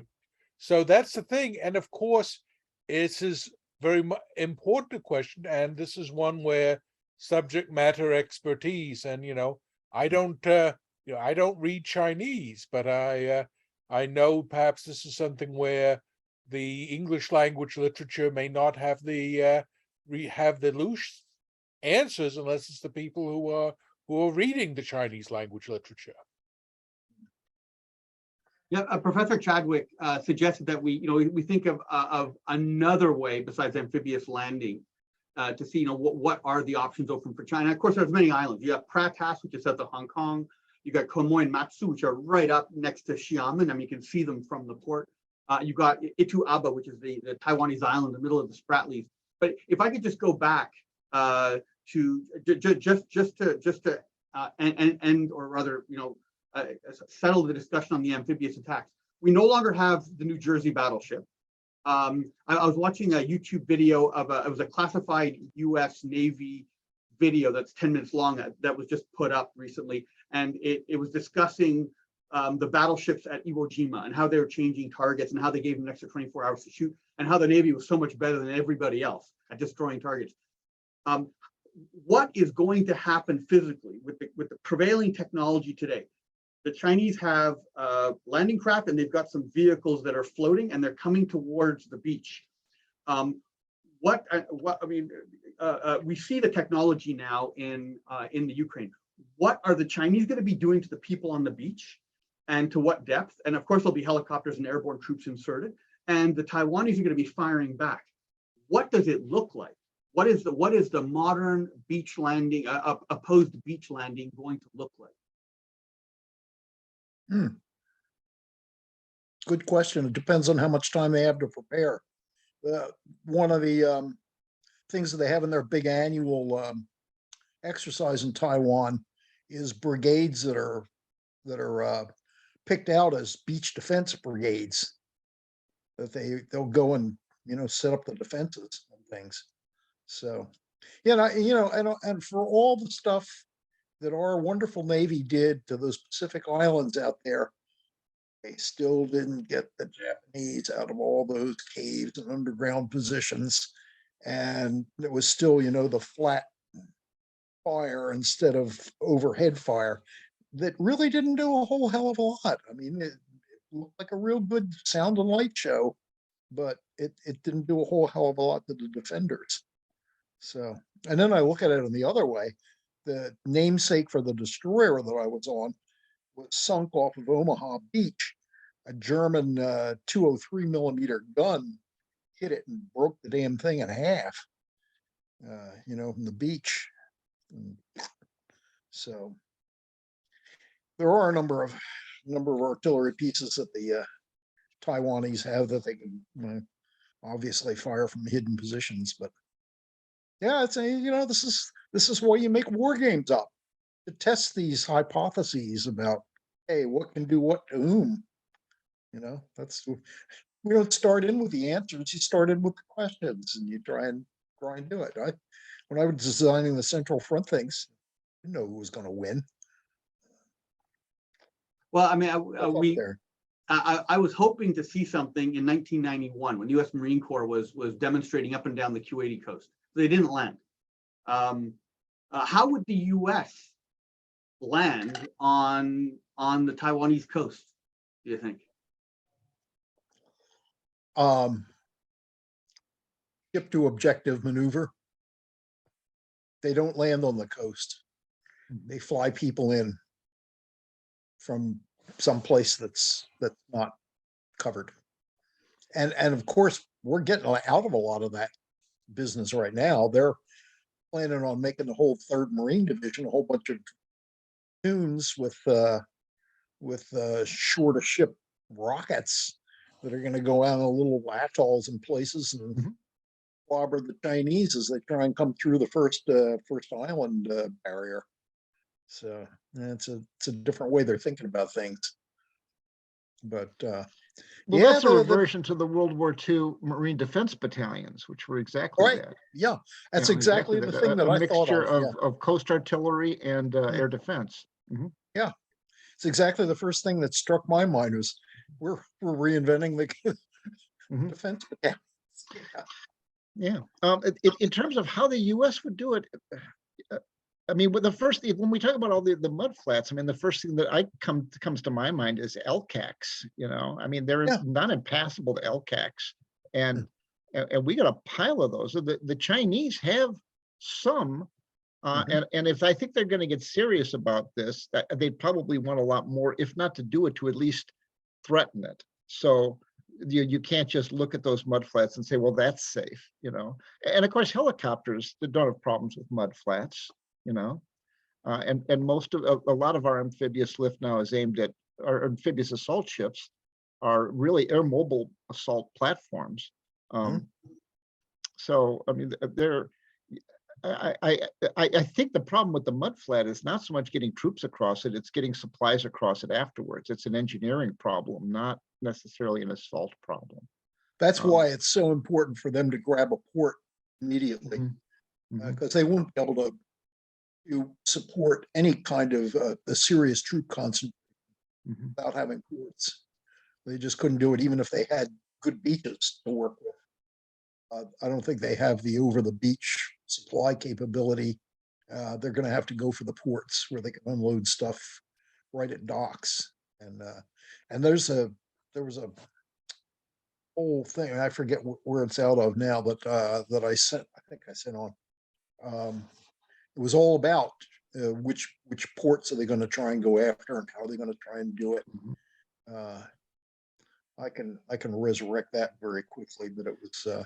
But then that becomes a different engineering problem, which is how you get the port operational after the defenders have rendered it non-operational, which is you kind of have to figure there are plans in place to render those ports non-operational. Positively, it's a race as to who's going to be able to grab the facilities first. Yeah, that was all addressed in that article. Very, very well done on how both sides see that and what preparations they'd be making from either end of the situation to either attack it or guard it.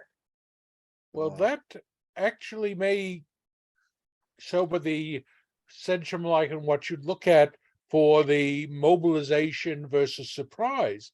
If you do it like the German, you know, if you go by surprise, and you know the Germans in 1940 who invade Norway amphibiously by counting on them not to shoot as you go into the ports, which of course the cruiser Bloiken doesn't quite make it, but the guys who come ashore in in Narvik, even though they lose their ships afterwards, they do make it ashore. So this might be the idea of the Chinese go, if you're going to go with surprise before mobilization, grab a port, and with the equivalent of the SS River Clyde or whatever else. Yeah. Yeah, true. Yeah. So, So what? this is- Sorry. Go ahead. Go ahead. Okay. So, how would you rate, or how much power would you give to artillery? I mean, for the Chinese, even if they land a unit, they're going to have to bring in the logistics. So my thinking is, okay, if they're smart, if they're going to copy the Americans, they're going to use air support. I frankly don't have any idea if the Chinese can use if they can guide in close air support. For the Taiwanese, I don't know how devastating artillery is to an exposed enemy who's just finished crossing the mudflat and have installed themselves in a factory building along the coast of Taiwan. I mean, is it going to be just absolutely devastating in the way that it is in Ukraine, or is it something they just sort of throw up a ton of smoke and then walk through? Good question. I think most of the Chinese Air Force is going to be geared toward putting down the Taiwanese Air Force, cratering the runways, trying to get the planes on the ground and all like that. I'm not so sure how good their capability is for close air support and interdiction as far as that goes, although they have units that are supposedly trained for that. I don't know how good they are, but their first mission is going to be trying to take out Taiwanese Air Force and missile positions. So that'll soak them up for a while, and they're going to lose a lot too, because well, we really don't know a lot about any of this. We don't know. The Chinese have not sort of fought a war since the Vietnamese in '79, and that was, and no one has fought, this multi-domain operation. We really haven't done these seriously since 1945, and so we are sort of we are actually piling assumptions upon other assumptions, and we don't know how good anyone is, especially not the Chinese. And we saw how much the Russians, who have paid to keep a large force structure at the expense of readiness, we see how poorly this worked for them in Ukraine. Well, they fooled General Milley, didn't they?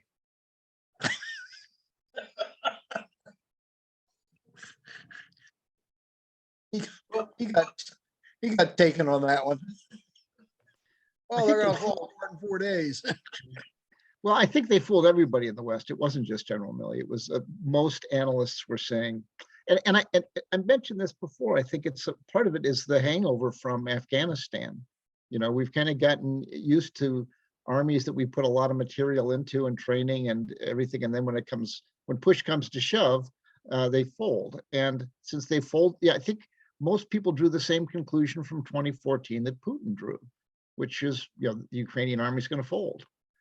Because that's what they do, and that's not what they do. That's what they did, and but knowing that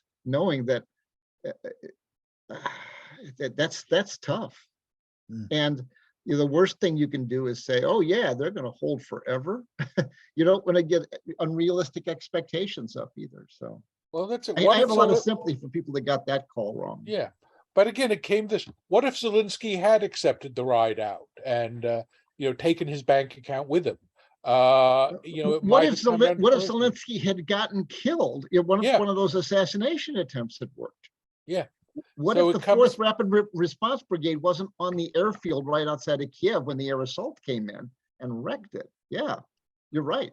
What if they didn't have, the 152 millimeter ammunition was taken out rather than went to dispersed locations? There's a lot of things which, might well have gone the other way. And certainly the Western and US response is by no means assured.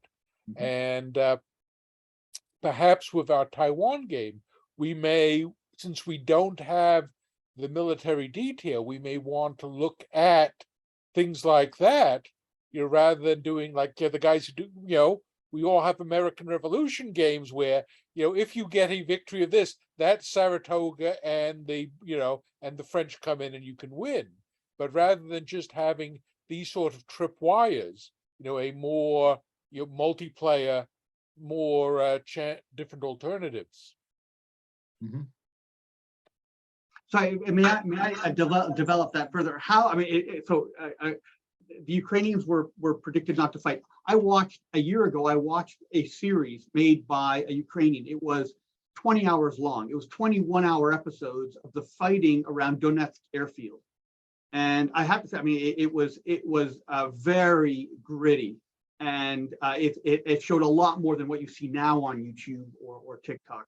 My impression, though, was that this was a small group of fanatics who clearly had nothing better to do except get guns. So they couldn't get a job anywhere else, and so they enjoyed just getting into this sort of rough conflict. I did not assume it was applicable to the rest of the population. The nationalism. Was that from 2014? Did you say, or?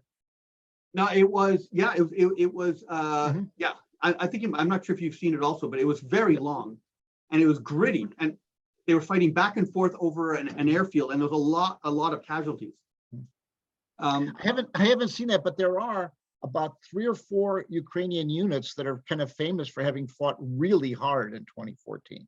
I mean, most of the army just kind of didn't know what they were about, and that's where the term Ukrainian term cyborg comes from. That these were units that fought like not only hard, but like day after day after day with very little rest.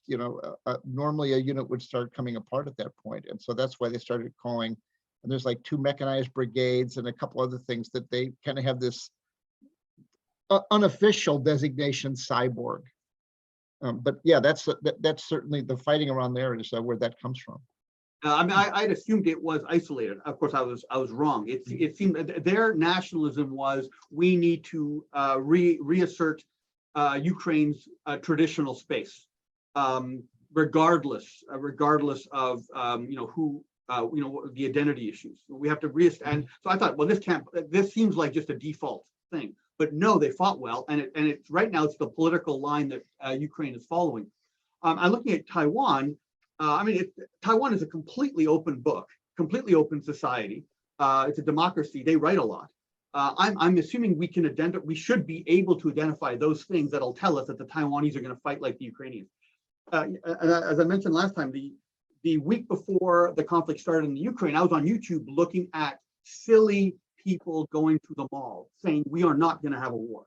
Look at it. Other people don't expect the war. Therefore, I don't expect it. And then war happened and Ukraine fought. So obviously, it's a segmented political culture.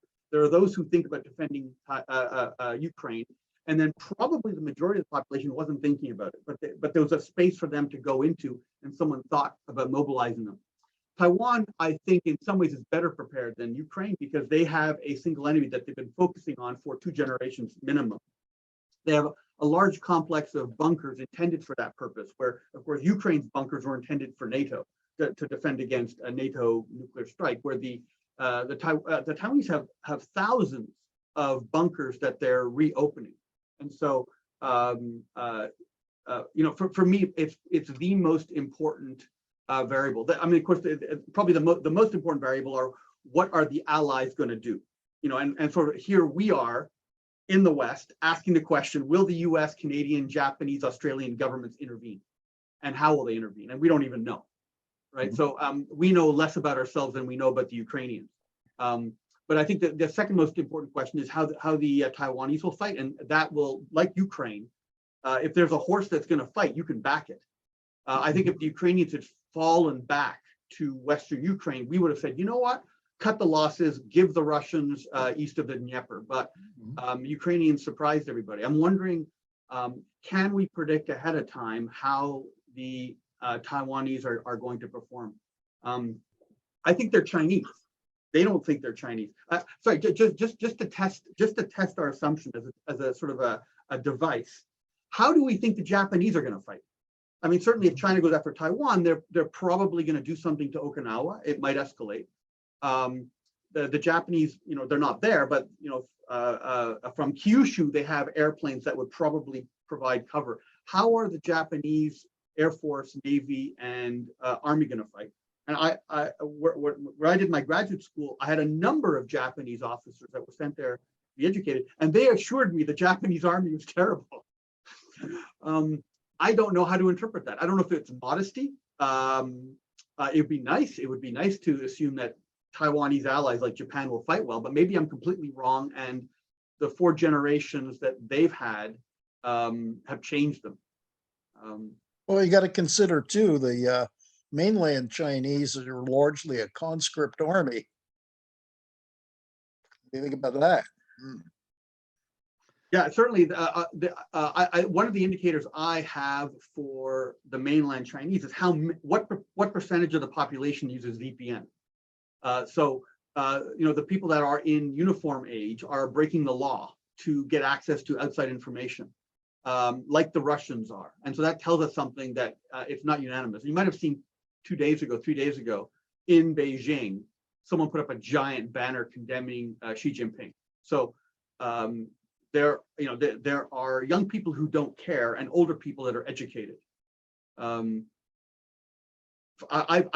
been to mainland China. I've spoken to people, and this is recently, and I've spoken to people, and I really have no idea. I can say some things that generally speaking, Chinese people that are not too old prefer safe products, and so they'll spend the extra money to buy products from abroad, for the safety of their food supply. But I'm not sure if you can extrapolate that into a measure of how they trust their government. A big issue for political scientists is, if we were to design a war game and then to look at optimally what you should do, the Chinese government has a completely different game. I mean, their game is legitimacy and staying in power. For them, Taiwan is just a device.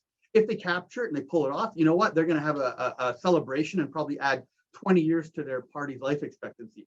I mean, right now, their biggest enemy is the rapid spread of Christianity. Apparently, I think there's now more members in basement Protestant Christianity than there are Communist Party members. And so that's the game they're playing. But it means that the government is, like with 54 and 58, it was an impulse. They had no chance of winning, but they started a conflict with Taiwan. They couldn't win. And then in 95, 96, they fired rockets over Taiwan, thinking somehow it would positively affect the election, but it completely backfired.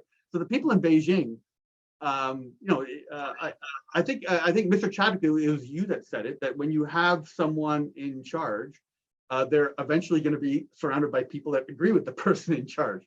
And so we have that huge distortion. The people in Beijing are not going to be doing the optimal thing. There's going to be a political lens stuck on top of it. Yeah, that's one of the advantages of long-term decision-making in a pluralistic society, is that you never run out of dissenters, everybody talks about the advantage of, an authoritarian society is they can make quick decisions. Yeah, but after a while, they're not very good ones. And the fact that they have the ability to make quick decisions doesn't mean they will. The fact that they have, I hear this all the time, that democracies have a hard time making hard decisions. Like, who says? I mean, authoritarian governments have problems making hard decisions. The democracy is, in some ways, have an edge in that they can put together a decision that's built on consensus rather than just dictated from the top, which is liable to cause a lot more blowback. I mean, the Germans in World War II, for a long time, put a lot of resources into the civilian economy just to keep people from not being upset about things and keeping them on board. Whereas, well, anyway, yeah, enough of that. One of the things, and not really being up on this at all, so this is something I'm asking, is at least it seems to me 20, 30 years ago, there was, I don't want to say a problem, well, I think it is a problem in Taiwan with the break between the mainland, ethnic mainland Chinese and ethnic Taiwanese. And it was not just an ethnic break, it was a socioeconomic break as well, in terms of where the elites were coming from. And I don't know what the situation with that is today. But one thing I would certainly be looking at would be that potential fault line. Now, I don't know how you project that, because I mean, Ukraine has all these potential fault lines that were political fault lines, but when the Russian invasion came, they closed. They just closed up, and those fault lines. I mean, certainly the Russians thought that there was going to be a big movement in favor of them, and it just didn't materialize. It did not materialize among ethnic Russian-speaking people, which was, I think, the big surprise to the Russians, and maybe to a lesser extent to everybody else. So even if there is a fault line there, I don't know that it's a fault line that we can predict will be a problem or exploitable. But I'm just curious as to what the situation is there. My understanding is that there were 2 million and half have left. So you have cities like Suzhou that are where a lot of them went, and it's because they never severed ties with the mainland. And if we think about the 9-dashed line where China claimed the South China Sea, that map originally came out of Taiwan, not mainland China. Mainland China then took it over. And if you look at the nationalist goals of the Kuomintang before the Civil War, there's not much difference between what they claim and what the Communist Party claimed. They would both like Mongolia back in China. So and they both think that Tibet belongs where it does. So it's sort of two separate elites. One, the traditional elite, and then the communists. In order to get the nationalist support, they have to back the 1750 configuration of China. That's my limited understanding, having met former Kuomintang types in mainland China, but not ever having been to Taiwan. No, but I think that's a crucial question. If I can, not giving too much details, I've seen that division in the foreign ministry, and it's peculiar. But at this point, the Kuomintang are marginalized, generally speaking. It's fighting a rearward action, and they're the ones who are silent because most of the people in the foreign ministry are the younger people, and there's a very clear divide. I mean, the original capital of Taiwan is Tainan in the south, which the Japanese quickly switched to Taipei in the north to get it away from that demographic concentration. Easier to rule in the north. But so if I may bring it back to a war game, because I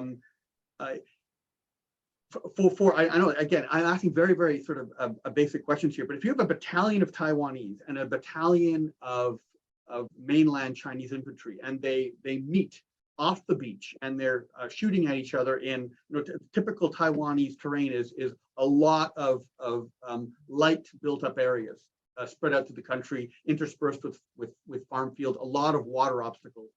With Ukraine, we see a lot of artillery, a huge amount of artillery. The Russians are expending vast quantities of munitions. China's not going to be able to get a lot of munitions in. Taiwan has a set supply, but it's going to be, the U.S. is not going to be able to, bring in large numbers of freighters safely to unload. So we're going to have a diminished environment for firepower expenditure.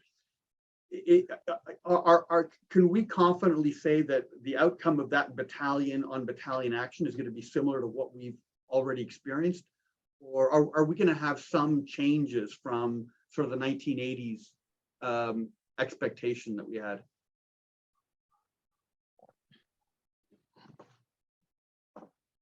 Any guesses? What expectation was that? I don't know. I mean, I don't know if they're gonna slam into each other and it's gonna be a very high rate of attrition or a low rate of attrition or very fragile morale. I mean, you were discussing before about people with rough backgrounds that were in your platoon. Would you rather have nearsighted nerds from the overeducated population in Taiwan as your soldiers? Because those are the kind of guys that are going to be fighting. Yeah, the regular army is the regular army. If it's a regular army unit from Taiwan against any unit that was non-special forces from mainland China, my money's on the Taiwanese. Yeah, because they do have people when they collect up folks, they put them through basic training, and then a certain number of people go into the regular army, and another ones go into the reserves. The ones going to the regular army, they're regulars. You might not have volunteered for that, but Yeah, there's slightly under 100,000. Well, of course, I mean, we did a publication together, but there's slightly under 100,000 Taiwanese, which is, and so we would expect most of the soldiers to be rapidly mobilized reserves. Probably similar to, well, probably similar to Ukraine. I think Ukraine probably had less of a warning. Basically, because there's this ambiguity as to whether Russia could attack, and the Ukrainians they wouldn't be able to keep their reservists ready indefinitely. At some point, they'd have to go back into the economy. well, the Taiwanese, their mechanized and armored units and stuff are all regular army, and then they have reservists, brigades of folks who are, you know, Minutemen. You call them out, they're ready to go, and they're better than the run-of-the-mill reservists. But the Taiwanese can have like 97% of the reservists can be out and up and ready to go within 24 hours of call up. So Taiwan has a very efficient emergency response because of the earthquakes, and I understand that the police are militarized in the sense that they can provide support to the military. May I ask about, you mentioned before, Professor Kamps, about the insurgency. If I could suggest, I'm skeptical, because on the original maps for Ukraine, they showed areas of insurgency, but over time they've been removed. And I'm not sure how much of it is real and how much of it was information, well, public diplomacy. I'm very skeptical of modern people revolting. I mean, I look for the exceptions. You have hot-headed Czech students, right, in 1968. You got Hungarians, which is, you know, very hard to explain. Poland was easy. I mean, you had the church backing it, and so you had, you know, unions and mass numbers. But I mean, in Kherson, it seems that the Russians have no problem planning their giant evacuation of tens of thousands of people. It doesn't look like there's a significant fight. Once a population is disarmed, they seem to be reasonably compliant. I'm wondering if in Taiwan, they're just not going to resist. What's your gut feeling? I don't know. I don't know what the availability of weapons is in Taiwan. As far as private weapons go, they've got a lot of you know, obsolescent military weapons that are floating around. I mean, some pretty heavy ones too. But yeah, I don't know. You know, if there's a, you know, you're handing out a guy at the local, you know, a gun at the local armory and say go to it or what. But you know, when it comes down to it, you don't need a whole hell of a lot of people in guerrilla actions. What does it take? About 10 counter guerrillas to go against one guerrilla? Any chance of really getting them down? So you know, it's not like it's something you need a, you know, a huge following to make effective. But I don't know. I don't have the information base on that. Yeah, let me just say something about Ukraine, and we'll figure out all this when the war's over and we get some good data. But the front line's not very far from any of the places that are occupied, which means that a lot of the people that would have been guerrillas have probably exfiltrated and are now in the army, in the regular forces, and probably might be doing more good there. The people that you see, a lot of the people you see in the liberated areas, you don't see a lot of men of military age. So I think a lot of those people are not there anymore. The people that you would expect to be in the guerrillas, I think they've been very good about not leaving the country. But I mean, I think that they're probably mostly out of the way of the occupation. We'll see. Just one more thing, I'd like to put in a good word for the overeducated nerds. that you were shrugging off. There's actually a really high correlation between education level and courage, and between intelligence and courage. If they're trained, you want those overeducated nerds because they're gonna make pretty good soldiers. They need, if depending upon how nerdy they are, they might need some physical education to get them bulked up a little bit, because that's important too. I mean, physical training, physical strength and stamina is really important. But in terms of performance on the battlefield, you want smart, well-educated people. And my father was in World War II in Europe, and he said one good thing about the Germans was they take smart people and put them in the infantry. You know, they wouldn't make somebody a radar operator just because he was smart enough to repair a radar. So, but they put some good, and they ended up with good units. So if I could ask a question on the diplomacy of a conflict, gut feelings on, okay, let me just, describe the scenario just so we have a baseline. China does a strategic surprise landing, Marines on Quemoy Matsu, which are the islands just opposite their port of Xiamen. They land on Penghu Island, which is the island that's in the middle of the straits, and then they do a landing near a beach. And it's 48 hours in. Canada's going to do whatever the US does with like probably a 2-week delay. What do you think? I mean, of course, this is a wild speculation, but I think, I mean, is there something we can speculate about here? Japan, US, Australia. What do they do? And I'm not going to hold you to sort of guessing that, but that's sort of the $1 million question. Well, I think US comes in, Japan comes in, Australia, questionable. So they're all questionable, or Australia is questionable. Australia is questionable. Right. US and Japan come in. So this would be sort of immediately they come in, knowing that if they stand off for even 48 hours in the straits, the landing is guaranteed. So it's either then or never. Yeah, I think they come in. They'd start with something small, but they'd build up. They'd do things. They'd end up with. They probably end up with Petrushka's article there of essentially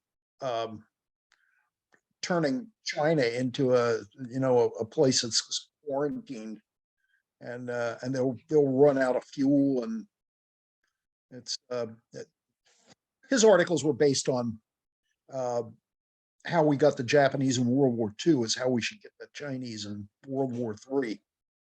You can essentially cut them off from outside stuff, and they have very few overland routes to get anything.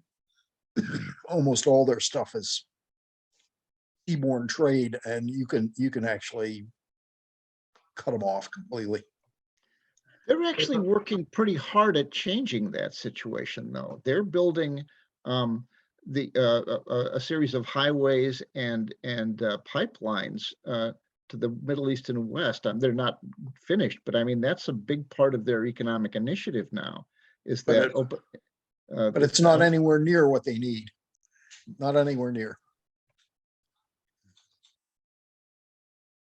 Yeah, I think the most of Russia's liquefied natural gas goes by ship, not pipeline, and so it either goes to the Bering Strait or down through the Norwegian Sea.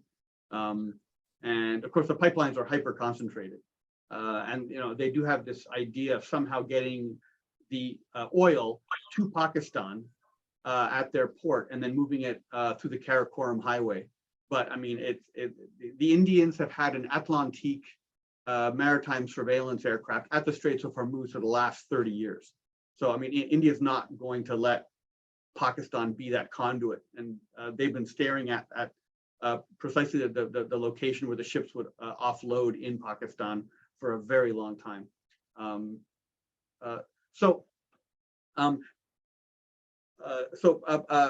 Professor Kamps, for the Central Front series, the combat results table, the unit sizes, all of that you think is essentially the same. And we have not had a revolution in military affairs, and almost all the same. I mean, certainly you can measure more firepower and more accurate firepower. I mean, if you have sort of the again, I don't know what they call it today, but it's the 1980s Copperhead fantasy, which is real today, which is laser guided artillery launched anti-tank rounds, Right. sort of plinking vehicles very, very quickly. So accounting for that and drones guiding in artillery, and apparently also you now have you can now have accurate indirect fire from tank guns. But aside from that doubling, maybe not doubling, maybe increasing the firepower by 50%, essentially the same rules would apply. I would think so. I haven't reviewed them recently, but yeah. Okay, so if I could ask you another question, one of the things that your simulation had, it's unspeakable, of course, but it's the nuclear weapons rules.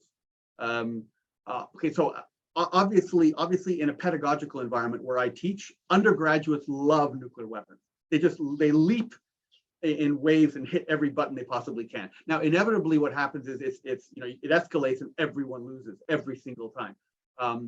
If you go to my YouTube site, you'll see I have a bunch of simulations, and I present the rules, and both sides can lose in the games if they want to. Now, students that have played have taken 3, 4, or 5 of my classes, they're the ones that have restraint. And then you get one of two types of people, either people that mathematically have deduced how to get the perfect solution in a surprise attack. And 5% of the time they pull it off. And I think some of the people here right now listening to us are those people. So people who are very good at math, who deconstruct the rules and then gamble that the other people have not read the rules. And I call it Saddam Husseining, which is when you show up to a game and you don't read the rules. And I allow my students to do it because it reflects reality. So many leaders like Saddam Hussein didn't read the rules to his own game. So one of the powerful things about your Central Front series was that it had practically a tactical level nuclear war simulator. I guess it's like the Janus system, the computerized Janus system. In the Canadian Army, we never had that. We had the denuclearized version of it. But I got to drive my bridge train of engineering vehicles up and down a road, being chased by artillery and these sorts of things. Your simulation had theater and tactical weapons. Now, obviously, there's a whole political issue, which is China's not going to use a weapon if they don't have to. If they have other advantages, they would probably use them in desperation or to accelerate something because it was taking too long and the balance was moving against them.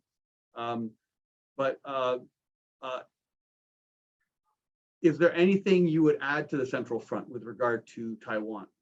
I mean, of course, tactical is linked to theater, is linked to strategic. These things are not independent. Yeah, take the map, dip it in gasoline, and hold a cigarette lighter to it. I heard that. I've actually heard that somewhere. Yeah.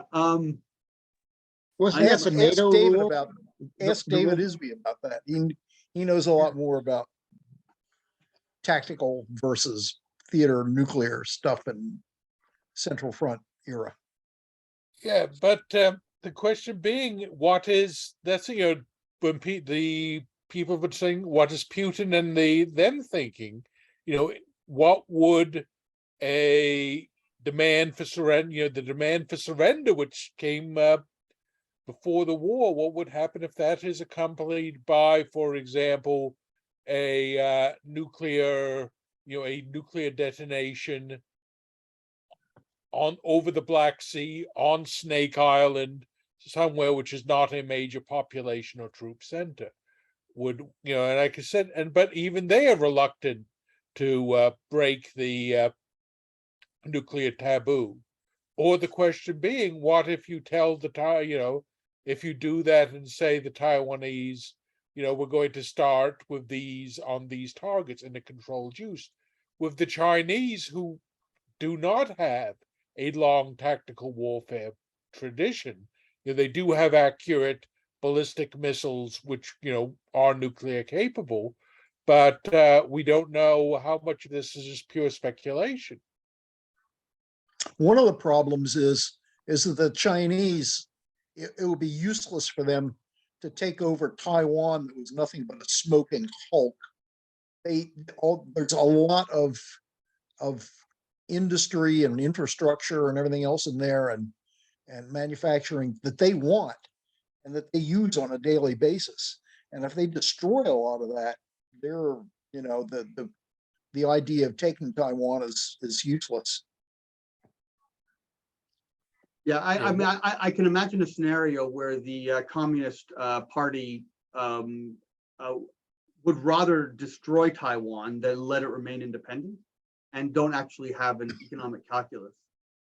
Certainly, I think they shut down every single automobile factory outside of Shanghai except Tesla, because of obvious, technology transfer benefits. So some of our interpretations were that Xi Jinping is at war with the Jiang Zemin faction in Shanghai, and Jiang Zemin is still alive. I think he's like 99, and he represents essentially the private capital wing of the Communist Party, the people that are in the Communist Party, so their business will flourish. And I think we had a discussion earlier that the History Museum in the city of Shanghai glorifies the period 1870 to 1930. Which is anathema to the Communist Party. So, the Shanghainese, they want to do business with the world. I think Beijing, half of their perceived enemies are political opponents inside China. And so, hurting Hong Kong and hurting Taiwan might be a message to them. Even though, for us, it looks completely irrational, but it's not inconsistent. Yeah, it could be, but they get too many of their chips from Taiwan.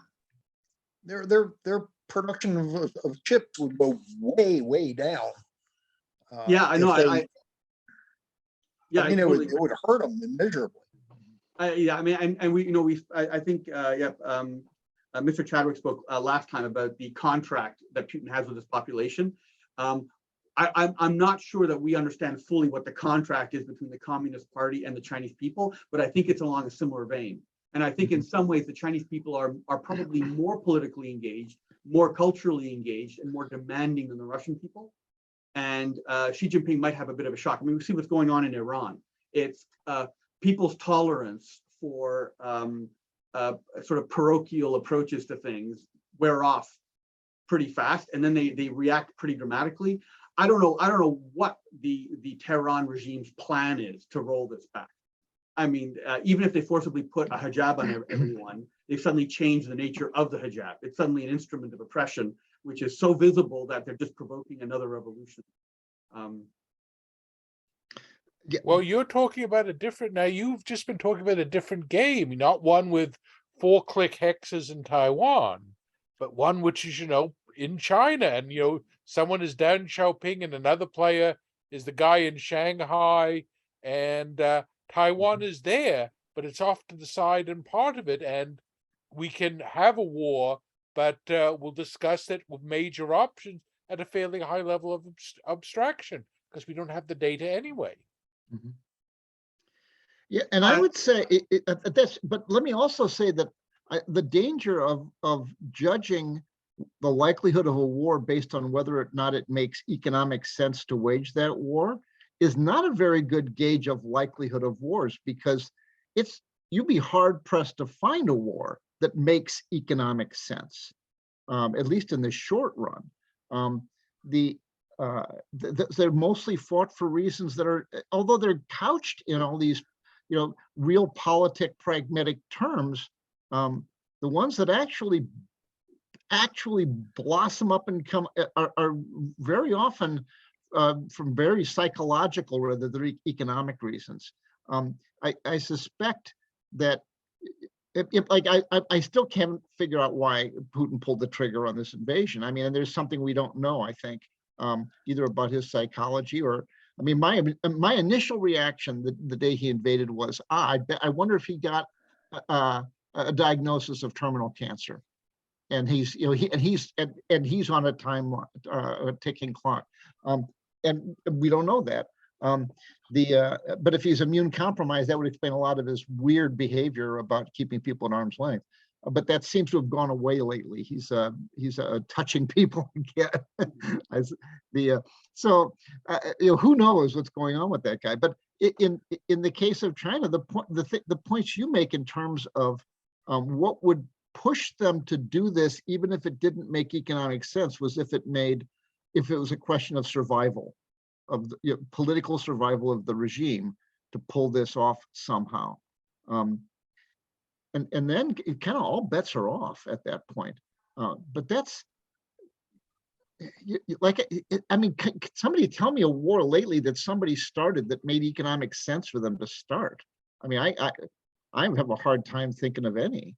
I don't want to give Saddam Hussein too much credit, but I think taking Kuwait. Oh, okay, possibly so. I mean, because the weird thing is, I mean, this is not an apology for him, but he really did have a legitimate casus belli. They were slant drilling into his oil reserves, and nobody was willing to do anything about it. And there was some real bungled diplomacy there leading up to it too, where we basically said, "You guys take care of it. We don't care." Okay.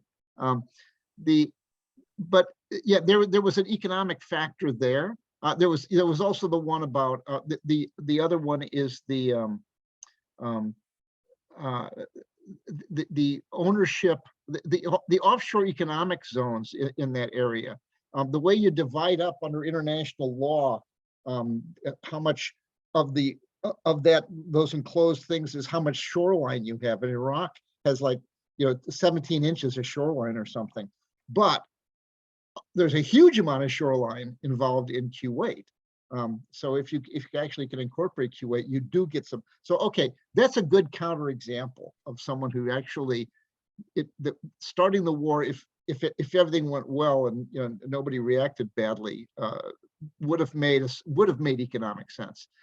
But I think that might be an exception to the general rule. Most of them don't make sense economically. So if I could emphasize precisely your point, there's a book by Organsky and Kugler, I think it's like 1979, The War Ledger, and they have a chapter, the only chapter I've ever seen, where they did a statistical study of countries in World War II to precisely measure the costs of the war in lost years of economic development. The victors were 5 years. If a country was defeated and it was reincorporated, it was 10 years. And if a country was defeated and not incorporated, it was essentially forever, like East Germany. And it's, I mean, we have this, I guess, this myth of the US using war to energize its economy. But the evidence is that the same number of individuals that were unemployed were moved into uniform after Pearl Harbor. And then the question comes, would you rather be in a soup kitchen line or on a beach somewhere? But it is entirely illusory that you galvanize an economy. I think television would have been in people's homes half a decade earlier if the Second World War had not occurred. No, I completely agree. In the causation literature, because leaders and citizens have we have difficulty measuring. Saddam Hussein had a gut feeling that if I take Kuwait, I get oil. But really, because no one's done an analysis, wars are almost never about hard economic numbers. It's always, frankly, horrible gut feelings, which is why the majority of wars are not won. The majority of wars are not won by the initiator, at least in the political science literature. So clearly most people, it's pretty close. I think it's like 45-55, but people are making terrible decisions. But Professor, can I just ask you something quickly? I mean, economic performance and industry can predict the outcomes of war, not fairly, I mean, with decent amount of accuracy, right? If you have a good industry and if you have a good economy, you can mobilize a lot faster, you can produce a lot more. And there's so many studies out there that just between two belligerents, have the one with the better economy has a much higher likelihood of actually winning the conflict, right? It's not entirely military expenditure, because military expenditure can go into a lot of things. Like, for example, for us in Canada, a lot of our military expenditure just goes into salaries. So it's not a good measure of what performance would be if Canada were to go to war, right? So would not economic performance in industry be a better indicator for a country within a military dyad, within a rivalry dyad, of how the other country would be much more threatening, or just be more like likely of being able to fight back rather. But Yeah, no, I mean, I think the literature agrees with what you're saying, but of course there's a selection effect, which is that the countries that are rich have resolved a whole bunch of issues like having a legal system that functions, having a political culture. That yeah, has that's it. Yeah, yeah. that Yeah, allows it's a you to common have- prior cause there. Yeah, so but you can still measure all that with better economy, right? Like just having a better economy means you have a much better educated population, you have a better industry, you have a lot of these other factors that are solved. So I mean, it measures that, like it kind of measures the same thing in the end, right? So Yeah, but we do have puzzles like the fall of France in 1940, because by the indicators of education and GDP per capita, it should have won. But I mean, they put up a good we're fight in done World with War One, that. right? Like, yeah, in World War One they put up a good fight. I mean, it's not like they were entirely, yeah, I don't know. So there's a huge variance there that's not explained. Professor Kamps, did I leave any question unasked? Not from me. Yeah, so I know having to get you to answer questions when you haven't surveyed the beaches in Taiwan. The purpose of this is that the level of discussion right now on a tactical level is, in my opinion, far less than what was being done in the 70s and 80s. The consequence for public policy is we don't know what the heck is going on. So, the reason I invited you, and I'm so grateful that you came here to share with us your previous simulation design, is I'm trying to kickstart consciousness about that methodology to look at this problem and to give it a lot more salience than it's received so far. And your Central Front series is absolutely fantastic for what I think is the strategic surprise scenario, right? And people are going to model around it, which is if China can't do a strategic scenario, a strategic surprise scenario, then they're going to do the blockade and the more political, and they're going to incrementally try to close down around Taiwan, but not so much so that the US Navy blockades them. So it'll become a more complicated, but they're going to start off with the obvious, let's just run to the beach and see what happens. And then, okay, so it can't work, we have to do something else. So I think it's a good start. Obviously, sorry, again, I don't want to downplay what was happening during the Cold War, because it was fairly terrifying given the number of nuclear weapons. But in some ways, I think looking at a China-Taiwan rather confrontation is more complicated, I think, in some ways than the Central Front in Germany, where you had, it mathematically was easier. The Soviets driving one way and then NATO driving in the other direction, and then you're going to meet somewhere near the border, and then the Soviets can sort of plan that out using some sort of piston model, including chemicals and air and nuclear weapons. For China and Taiwan, it's complicated because it's hard to characterize if it's easy or hard to land on the beach. So You just have a lot more variables to deal with. Yeah, and it's I appreciate your wisdom in this as well as that of your colleagues. So thank you very much. I really appreciated you sharing your wisdom. Thank you. Well, and remember, build the game to try and ask the right questions. Don't try and answer the questions and then build a game around it. No, precisely. Mhm.